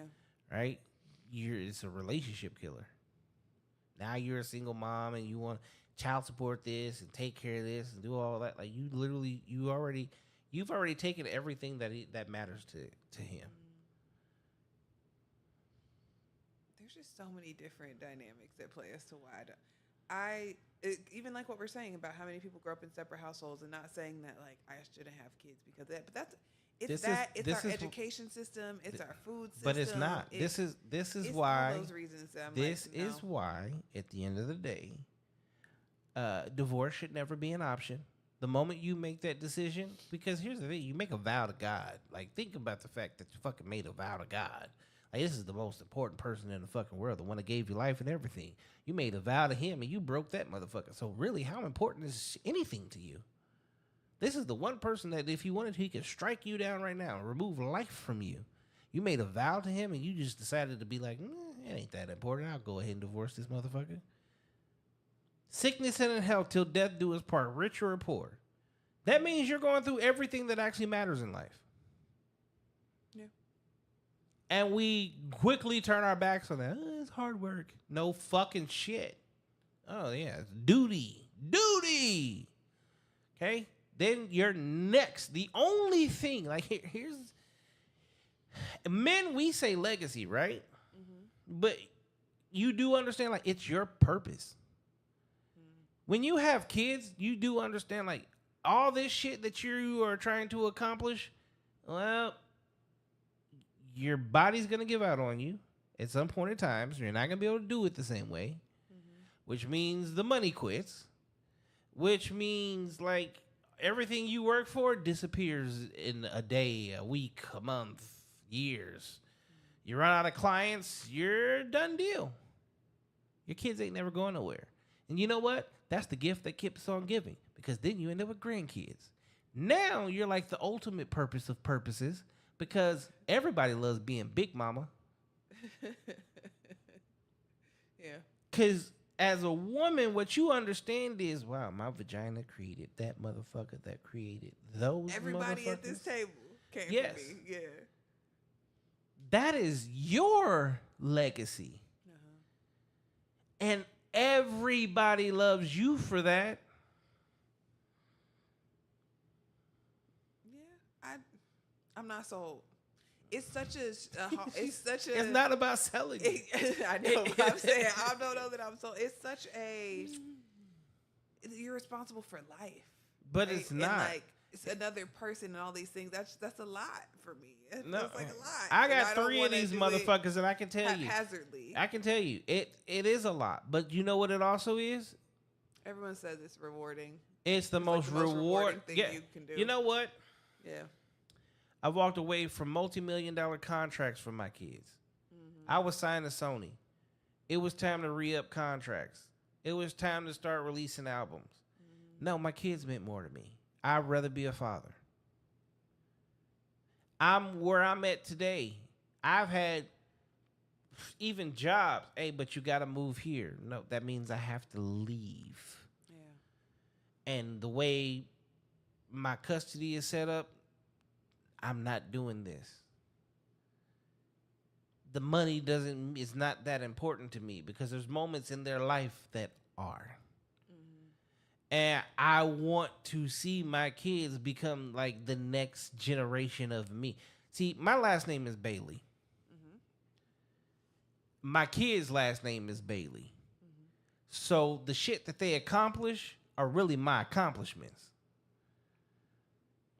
And that's the legacy part that men talk about. Men will ask me, "You don't want a legacy?" I'm like, "Well, they get your name. It's not really like if we're married, I get your name, but if we're not or whatever, like that's really But who's more important? focus of your legacy." Who's more important, Big Mama or Pop Hawk? Big mama. Thank you. Every time. The Especially grandkids if it's want on to your go mama's see. side. The grandkids want to go see Big Mama. So until you die, you live the most exciting, wonderful, loving existence known to man. But Pop could be in the motherfucking garage for the next 12 hours working on one 2x4. Ain't That's what's nobody bothering him. ask for him. Don't nobody fucking care. Don't nobody do two shits. Yeah. And the thing about it is, he in there working on his 2x4 happy as fuck. Because the only thing he's sitting there is, there's 6 motherfuckers out there right now that have my last name. Right. I earned this 2x4 peace and quietness. Yeah, it's interesting.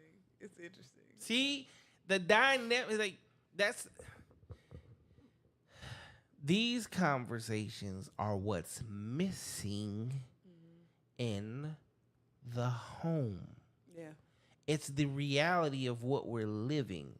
But because society tells you that you need a degree, and you need to be an entrepreneur, and you need to own your own business. Let me ask you this.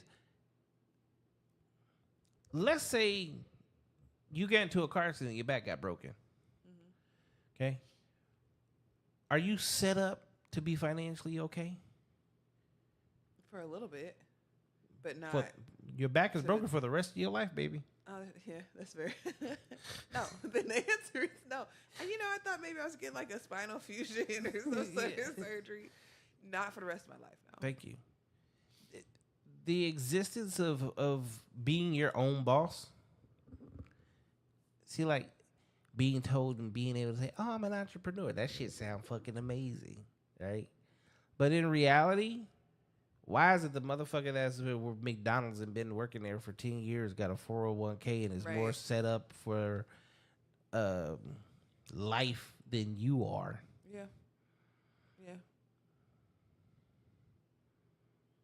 But it's because you're sold so much on you've gotta be you gotta hold all those titles. You gotta be the boss bitch. You gotta be the baddie.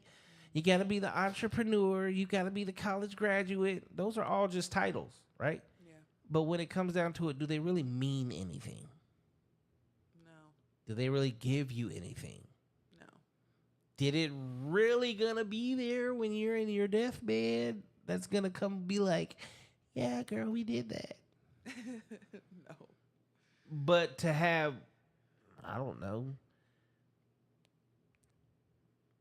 6 to 15 motherfucking miniature versions of you around you, like, oh, Grandma, we love you so much.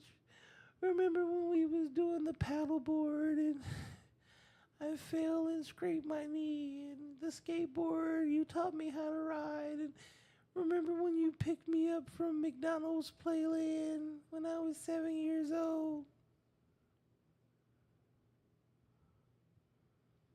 We're gonna miss you so much. I love you, Grandma. I'm a firm, like, you come in here on your own, you leave on your own. Like, I understand what you're saying. You do. Like, you But just because you have come that by love and that yourself and you care. leave by yourself, don't mean that somebody shouldn't hold your hand while you take that walk.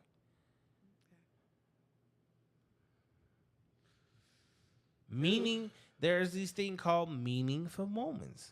Yeah. Oh, guess what? The most meaningful moments in yourself have not a damn thing to do with you. Yeah. Because it's got to be somebody else there. Go travel the world right now. Go see some of the most beautiful places in the world.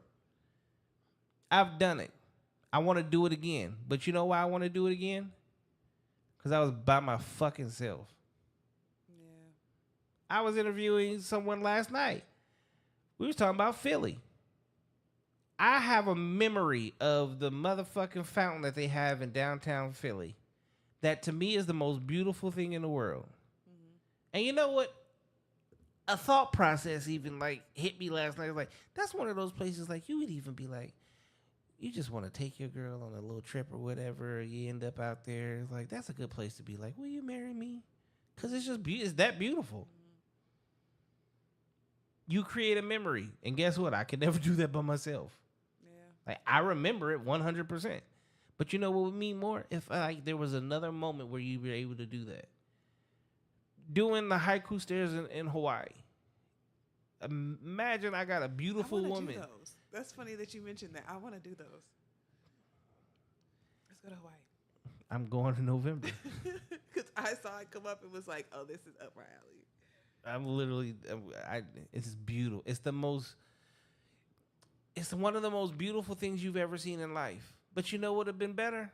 To like look over into your beautiful woman's eyes and like give her a kiss and be like, babe, 5,000 steps is called the stairway to heaven. We're literally in heaven. Yeah. There's so many things. But what you realize is it doesn't matter how much you achieve if you achieve it by yourself. It's never as good as if you achieve it with someone else. Partnership is where it's at. Love is everything. I don't disagree. I feel I'm really working on not saying that. I want that. It's not that I don't want that. I also realize though that You do have a level of self-sabotage. but yeah, potentially. but I am surviving the best way I know how and working through life the best way I know how. And, Okay, so this is this is where, as a man, I have to ask you, as a woman. All right, do you have a college degree? no. Okay, you became an entrepreneur, right? Yes. You work I hard to did. get to where you're at, right? Yes. All right, you had to go to school to do hair, right? Yes. And you gave your all to do that, right? Mm-hmm. Okay, you had to learn yoga. Yes. You have to get yoga certified. Yep. More hours than your master's degree is technically Okay, just for the program. so I want you to think about all the work that you put in to get to where you're at right now, right? Yep. How come y'all don't work that hard to get a fucking man? I think it's past experience because No. it's hard to set yourself up again and again and No, be like, oh. no. We've already. I tell myself that I've I don't need a already man, though. identified. I've already identified what it takes for you to have the man that you want. I've already given you the blueprint, and it's easy to find. But it also requires you to do work. Yeah. It also requires you to put yourself in a position to be vulnerable. I'm okay with that. You can't say you're okay with that, but then be like, but I'm not really. Okay. Definition of deserve. Do you know what that is? No.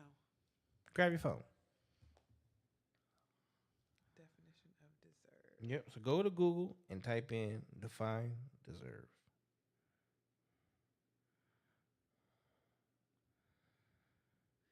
Do something or have or show qualities worthy of reward or punishment. Woohoo! Not reward or punishment. Yeah. See. You know how many women were around? I deserve. Yeah, you deserve exactly what you work for. Yeah. Yeah. If you don't put in the work, I'm positive you're going to be punished. But if you put in the work, well, you're living your rewards, your entrepreneurship, your yoga degree. You put in the work for that shit, huh? Yeah. Yeah.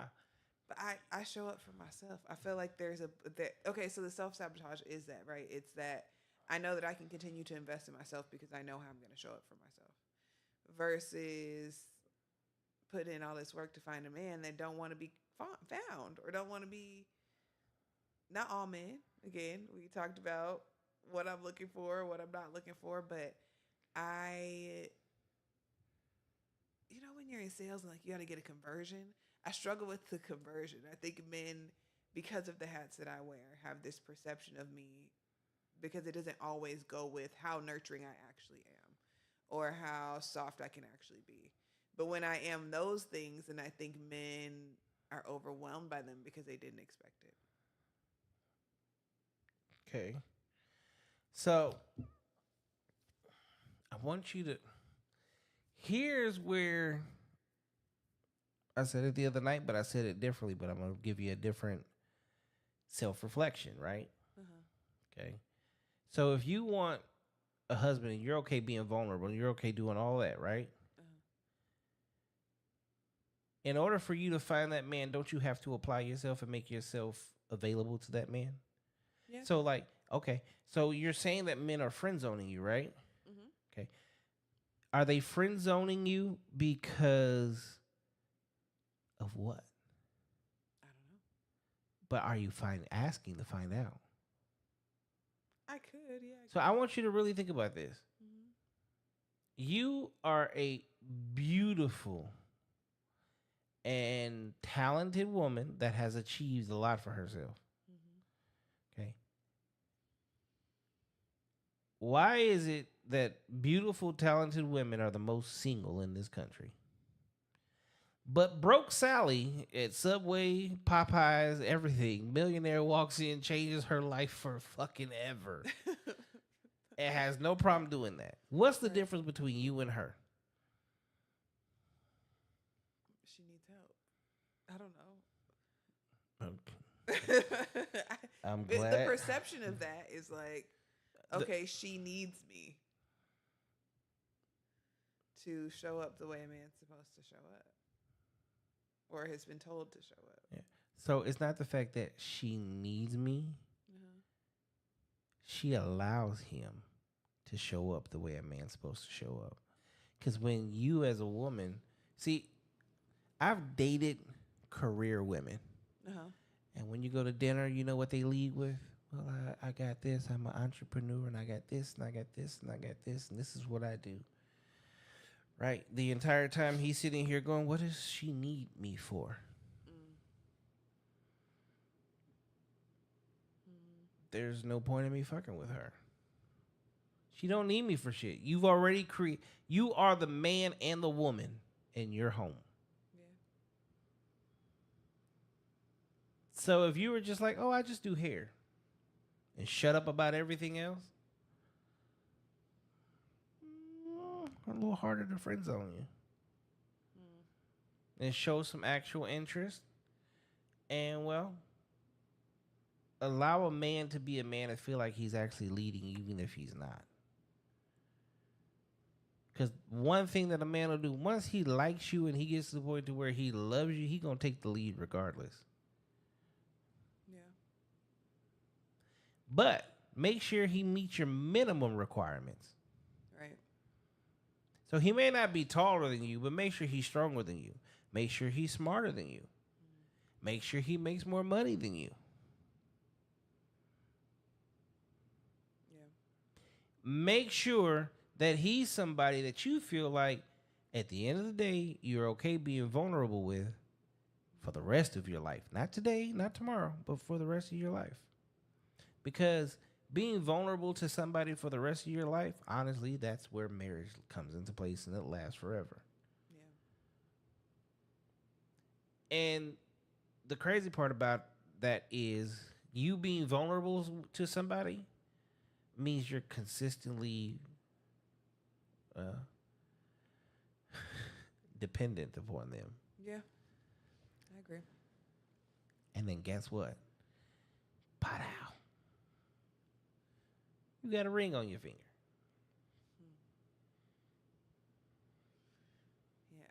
Yeah. Yeah.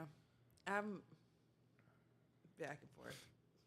I am to a certain extent, and then it's like, okay, well, you don't recognize or see this, so I'm gonna just go back into my little shell and protect myself.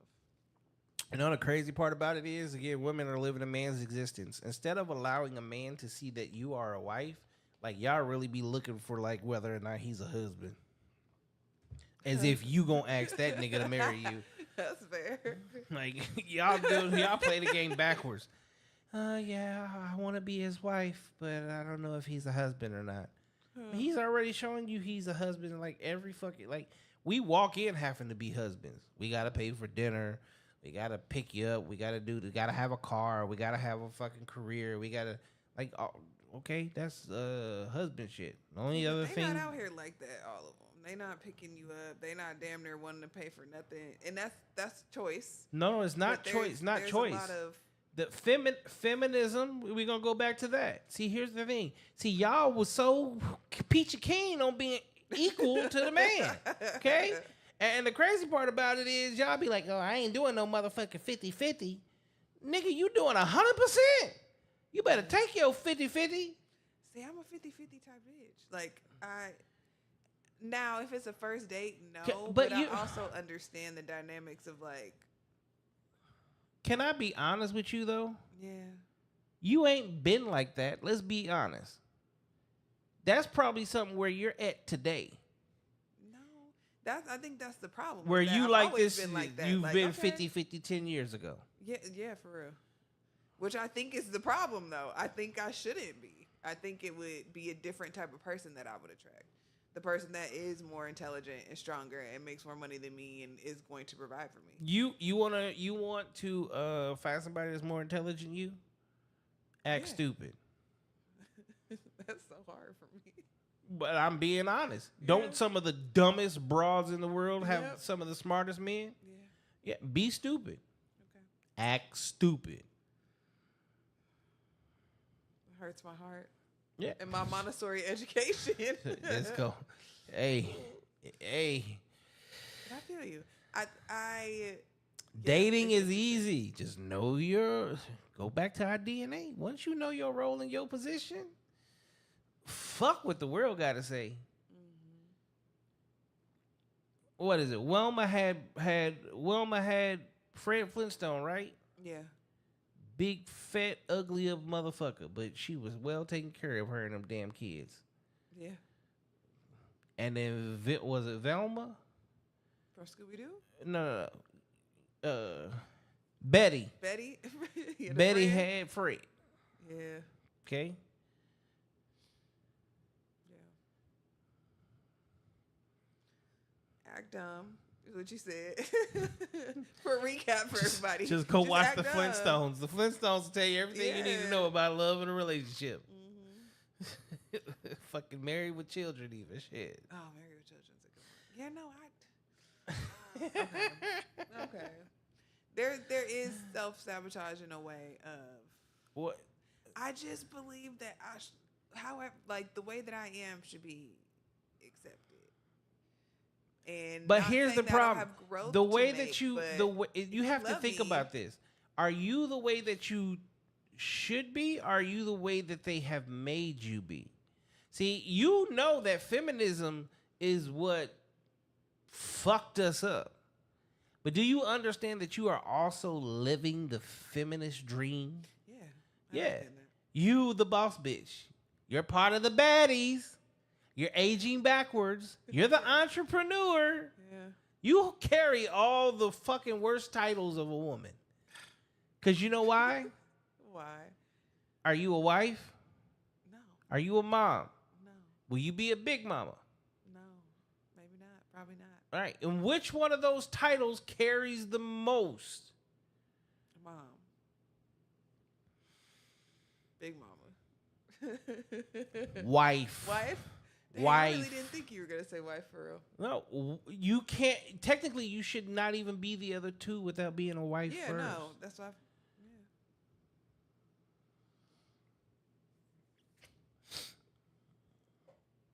Wasn't expecting to have this conversation. I feel like don't it always go that way? Yeah, yeah. You have any questions?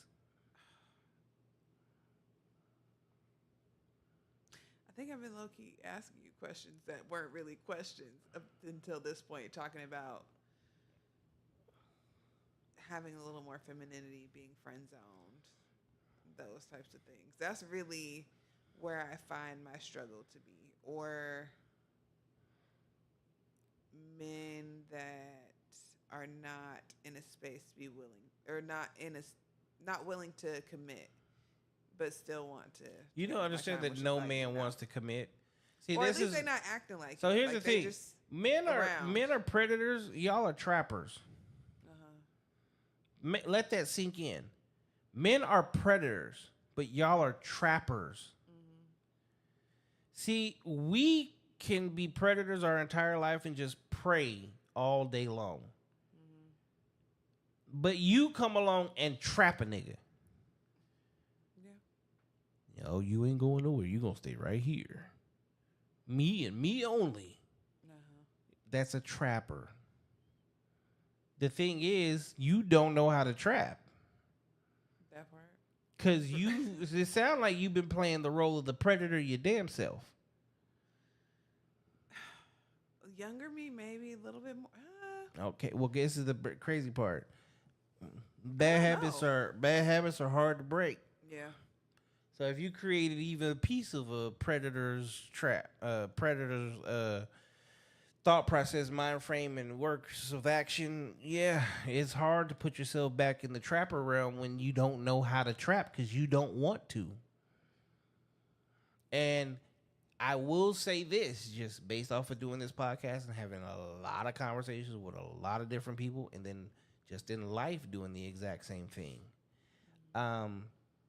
We are creatures of habit. And you've already made it clear that one of your habits you don't plan on doing is being a mom. Well, the fastest way to make sure that doesn't happen is the longer you stay single, you age yourself out of that game to where a man can't look for you to become a mother. So that's why you've unconsciously been okay with being single. Like consciously, you're like, oh, I want love, I want this, I want that. But unconsciously, it's really going, I'm at 36. Give me a couple more years. These niggas ain't gonna be looking at me to have no kind of kids, and I can't do it anyway. So let's keep going. Yeah. Yeah. I do find a good amount of men that don't want to have kids, though. That's the odd part. That don't have kids as well. That's that's the biggest red flag for a man. That they don't Because he just want to fuck. Think about that. That's all he wants to do is just fuck. Yeah. Yeah. Huh. I ain't never thought about it that way. No, like at the end of the day, that is a man who does not want to take responsibility for anybody. He just wants to fuck. Well, damn. That's why usually men with children, that's why y'all as women love us.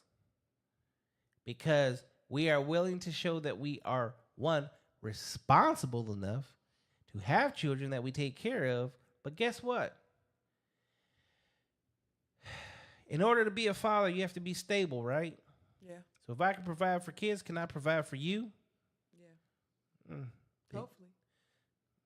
I bet you these niggas that you found that didn't want no kids also make it pretty hard for themselves to take care of anything, huh?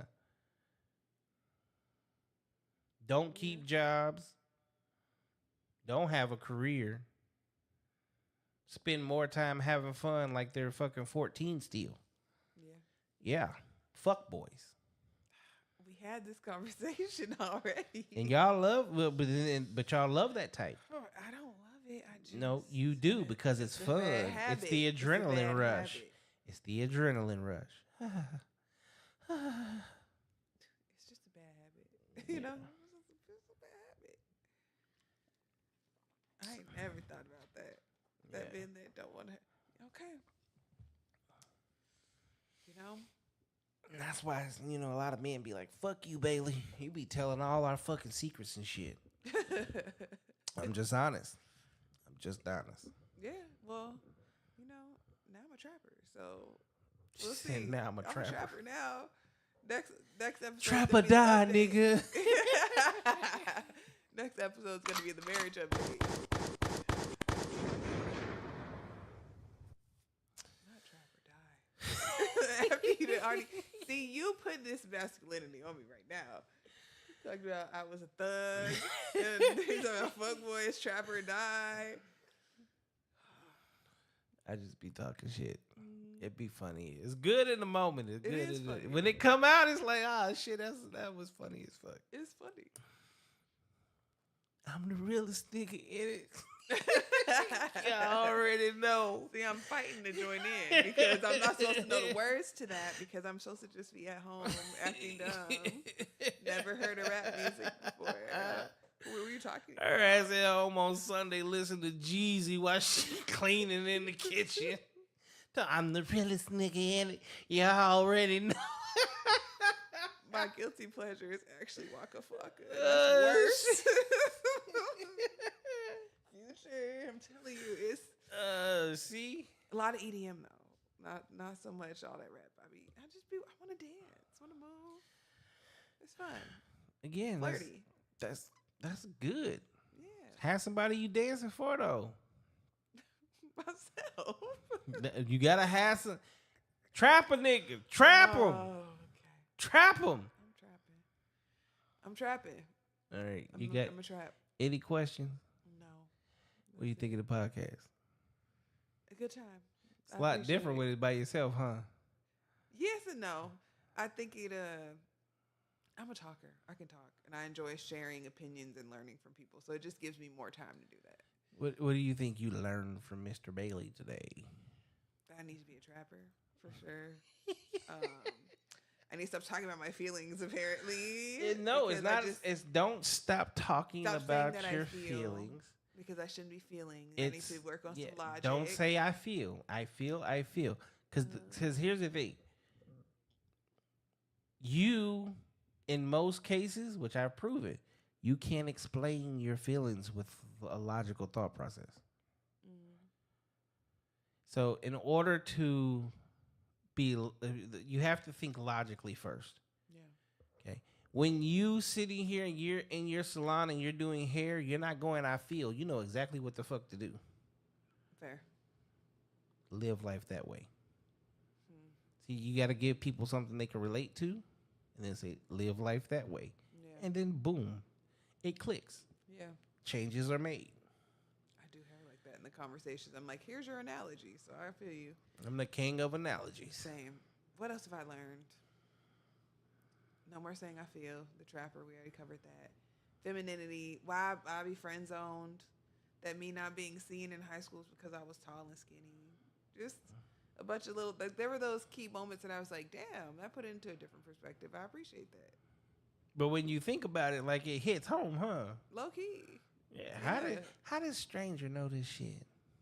Well, that's what I like about talking to you. I feel like there's 6 personality types of people. We think there's so many different types of people, and there are to a certain extent with these minute details, but at the core of people, I think people are very similar, so they can speak to a broad experience to where you could say that and never met me, and it makes sense.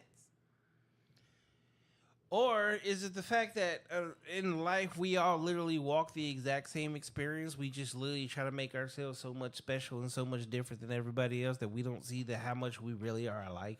Yeah, I agree. And we're really, this is why I say love is easy. We're far more simple than what we give ourselves credit for. We're just fucking simple. And the moment that you just go, yep, like, yeah, I'm really not that special. Yeah, like, it's okay though. Yeah. It's really okay. Because what makes you, my 10-year-old's driving me fucking crazy in life right now, right? Mm-hmm. But it's these struggles that we're having right now that are also bringing us closer together. And I know, because I have 2 older kids and I know the exact same thing, which is why me, like, even now, my youngest is fucking 10, but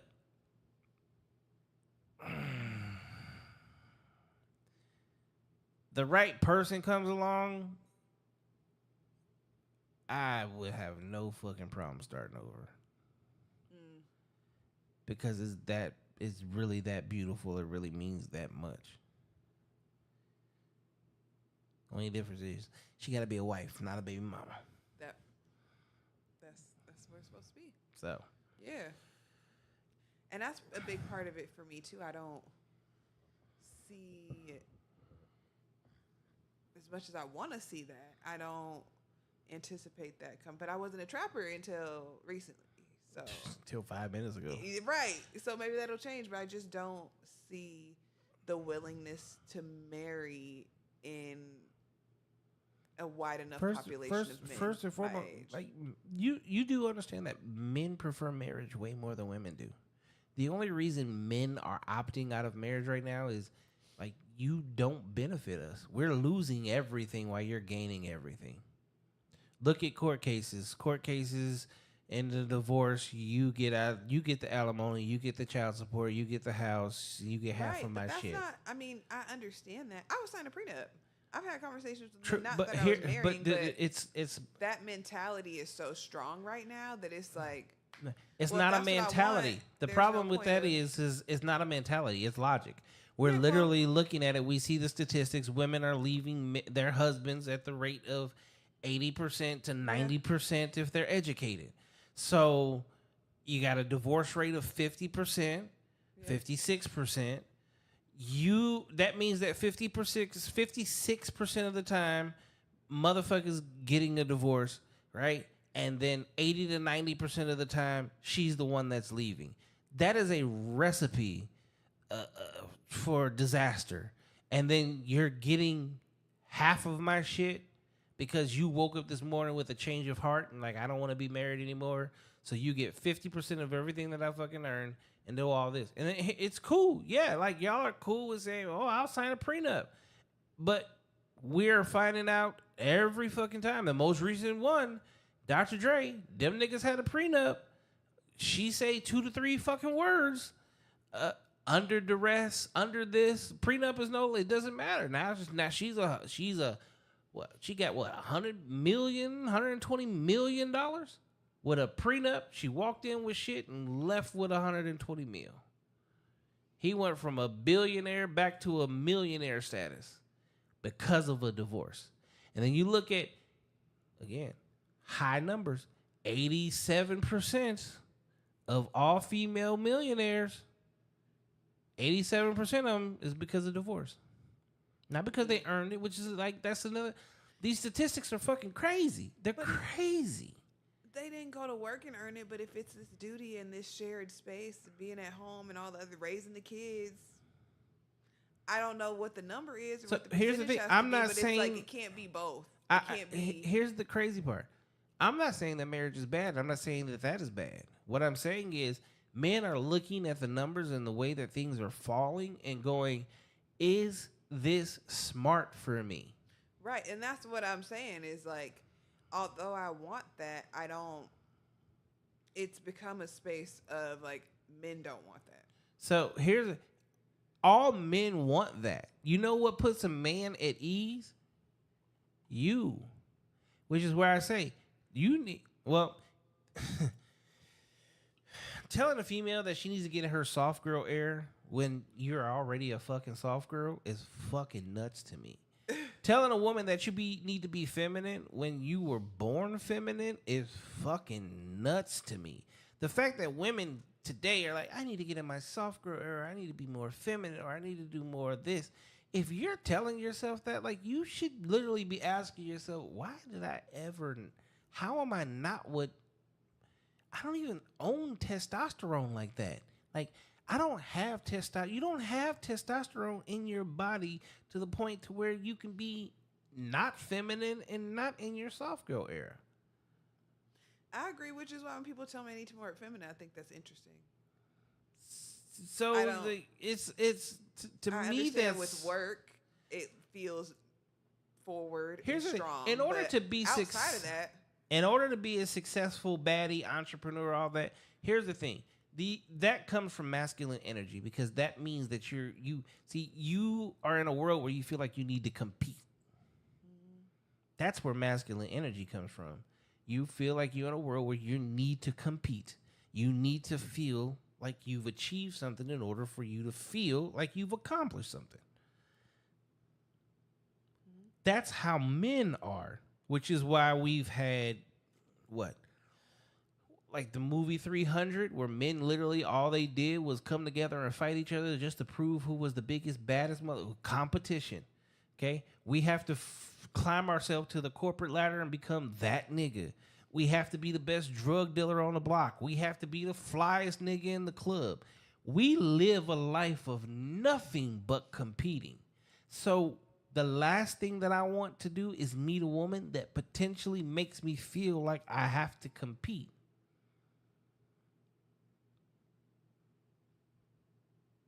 I already competed with other niggas to get you. Now I have to compete to keep you? no, you shouldn't.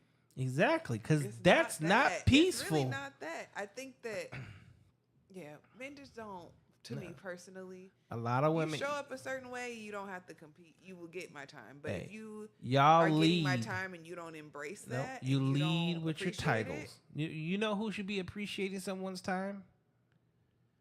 their title. I don't lead with No, my no, title. no, I no, don't no, like to no, tell no, people no, what I no. do for Think work about or what I just said. anything. You know who should actually be appreciative of someone's time? You, of him. See, this is what y'all don't understand. When was the last time you went out on a date? Within the last couple weeks. Okay, in the last couple of weeks, how long did y'all spend together? Probably 2 hours. All right, in those 2 hours, did he pay? Yes. Okay, where'd you go?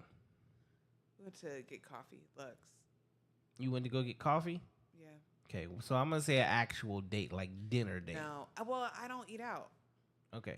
So I don't See, go you- on dinner dates because I'm not bringing you to my house to cook for you Thank on a you. date. See, okay. So the typical woman is usually taken out, right? Right. And now the typical woman is also saying, like, dinner needs to be like $500. Which Now, I've never been- for the typical man, you do understand. Does it take that? Does usually that man go get a haircut? See, a lot of times when Probably. I went and got my hair done, I feel got like dressed. they do It took too. time to do my makeup. It took same thing for him. But the difference is everything that he had to do costs actual money. And when you really break it down, because this is really what we do, we really look at you and be like, okay, so do I really want to? One, I got to take off of work, so I'm losing money. To spend money because I'm going to a haircut, new fit, do all these different things. But then on top of that, I'm paying for dinner. By the time you get done, if he's an average man with an average job, let's say he spent $400 or $500 total, that's like a third to a half of his wages for working 2 weeks. That's crazy. Yeah, I and feel like y'all you should don't date- think about that. No.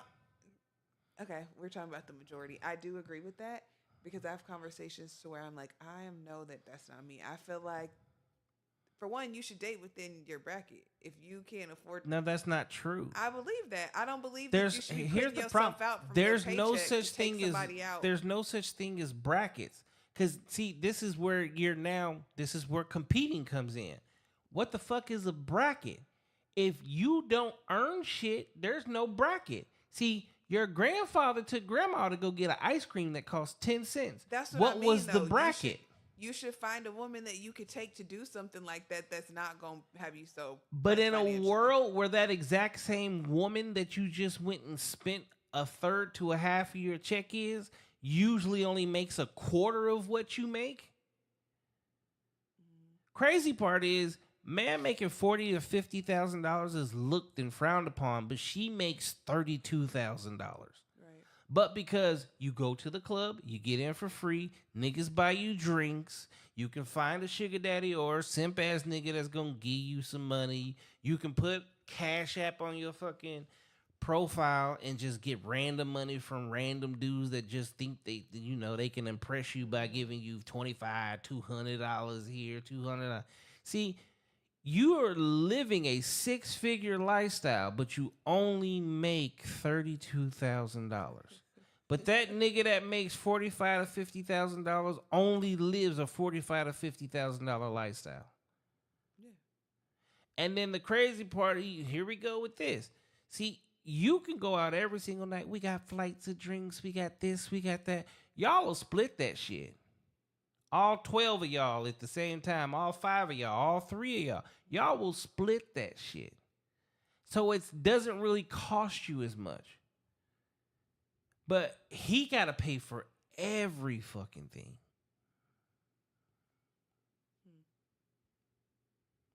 It's not fair. I feel like men need to talk about splitting the bill with their friends. I get. I'm fucking around, but I get what you're Well, saying. when you're really like me and my brother, we could go out right now, right? Yeah. And the bill comes, we're actually fighting for who should be paying for it. But somebody takes care of the whole thing. Yeah. Yeah. Like that's the difference. We ain't trying to split shit. And that's literally like we compete that way. Yeah. I guess what I'm saying is there's a weeding out point, right? Like and there's a point of leading too. Like That's why you again shouldn't be leading and suggesting a place that's out of your budget. Remember what I said earlier? Act stupid. Yeah. Yeah, because when you act stupid, then guess what? When I was acting stupid, this man was gonna take me to Applebee's, so I couldn't keep acting. I'm like, I've been to Applebee's in probably 20 years. But you know the crazy part about it is that conversation could have led to the love of your life at Applebee's. Because the location doesn't dictate who he is. No, but it was just the lack of listening. Like, there's literally nothing I can eat at Applebee's, and I don't drink. So I'll suggest like an active thing. Like, let's go. I will go to Castles and Coasters and play mini golf. Like, I like shit like that. Let's do something like that. Because But I'm not gonna eat everything. you know what you're doing though? Dictating, Yes, leading. you're leading. So what? I'm just supposed to go to a restaurant Didn't and spend I my just time tell and you sit there and act stare at stupid? them? Act stupid. I can't just. You spend my have time. to. I don't want to Sometimes- spend my time sitting somewhere I'm not going to do anything. And Let me have to ask you answer this: if questions you about why act I'm not doing it. stupid, like I don't know, 2 times in your life for a whole total of 3, maybe 4 hours, but you end up with the man that you've been waiting for your entire fucking life, you don't really think that's worth it? It could be worth it. Thank you. Here again, It's just- this goes back to what I said earlier. See, y'all are willing to work your asses off for shit that ain't gonna pay you back, but for what be paying you the most, like this, yeah, you're getting what you deserve. You're not willing to put in the work. You're also not willing to sacrifice.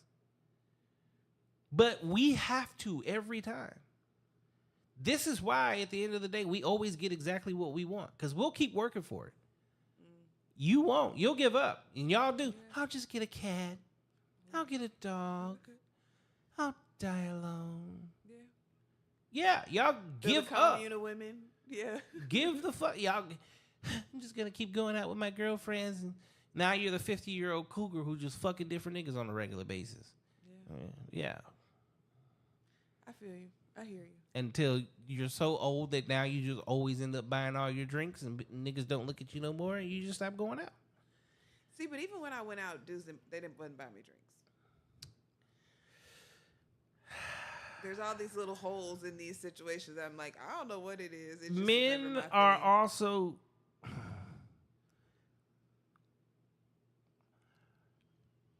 I was when you're paying to get at myself bars drunk. and clubs, you do have to understand, like, you're at a place that's called survival of the fittest. Okay, we know who the hose is in the spot. We go into the hose. Right. That's fair. We know who's there on a regular basis because we've been there a couple times already. Oh, look, that's a little short motherfucker. She got a fat ass. Oh, she left with that nigga last time. Oh, that nigga ain't here. Let's see if I can be that nigga today. Let me go buy her a couple drinks. If you're gotta understand the game, you gotta learn how to play it. You gotta put yourself in the right position. I say this to women all the time. If you're asking for a millionaire, do you know where millionaires hang at? You A lot of should. y'all say no. You should. I feel like they hang out at hotel bars and country clubs and premium gyms. Yeah, but how many women are hanging out there? No. Thank you. Minimal. Thank Yeah. you. And then y'all be like, oh, he ended up marrying a stripper bitch. I ended up, because he went she to the was strip there. club and that's where she was at. Yeah. Yeah. Yeah, if don't get mad because he choose somebody that's actually wearing the uniform that you want to wear. So I also learned I need a lifetime fitness membership. Is that what you're telling me? Upgrade my gym membership. I was thinking about that today anyway, so noted. Welcome to the show. Thank you for having me again. Where can they find you at? You can find me on Instagram at Martina Nicholas _ MartinaNicholas _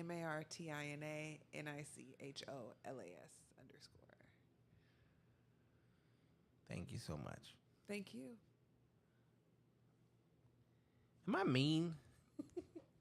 No, is that a rhetorical question? No, I don't believe you're mean. I haven't experienced you be mean. My asshole? No, I don't think so. You feel like I'm a little sexist? You know, but isn't that the world we live in? Everybody's a little sexist. Everything is sexist. It, literally. Okay. Am I misogynist? So is everything. And capitalistic. I could use a massage.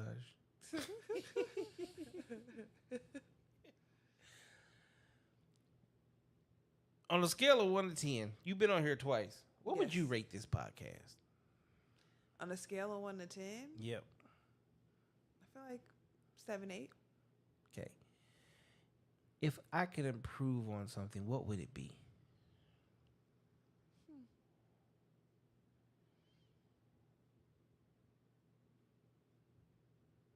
If you could improve on something.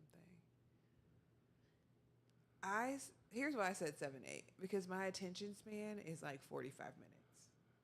I enjoy doing longer things, but I think if I were to watch it, I'd have to watch it in a few parts, and then I would forget. Okay. What can I improve upon? I like how you're like, that didn't answer my question. Let me ask her again.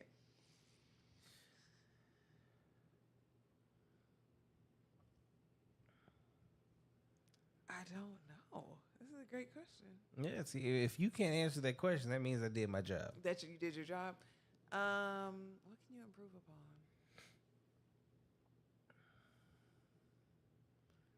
I'm not good on the spot. I like the flow of the show. I'm like talking out loud. Excuse me.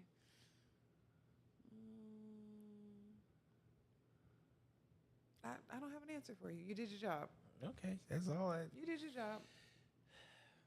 Thank you guys for tuning in for another episode of Therapy Session. I am your host. Like, what is that about? I don't know. Look,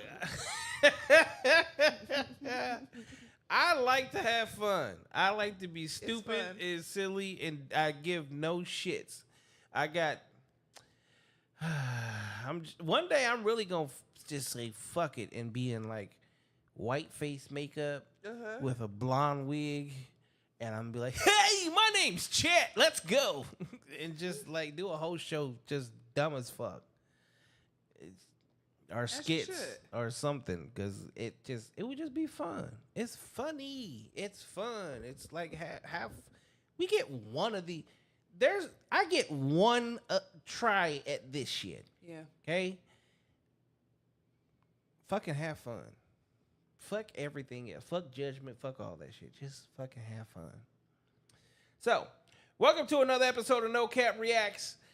I think this was actually a good conversation. Damn, we've been here for almost 3 hours, woman. Yeah, I think it was a good conversation.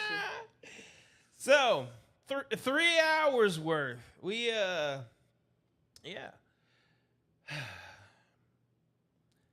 Ladies, be trappers. Be trappers. Men, keep hunting. Keep hunting. That's all I got to say. Appreciate you guys. Appreciate you for coming on tonight. Again, solo run.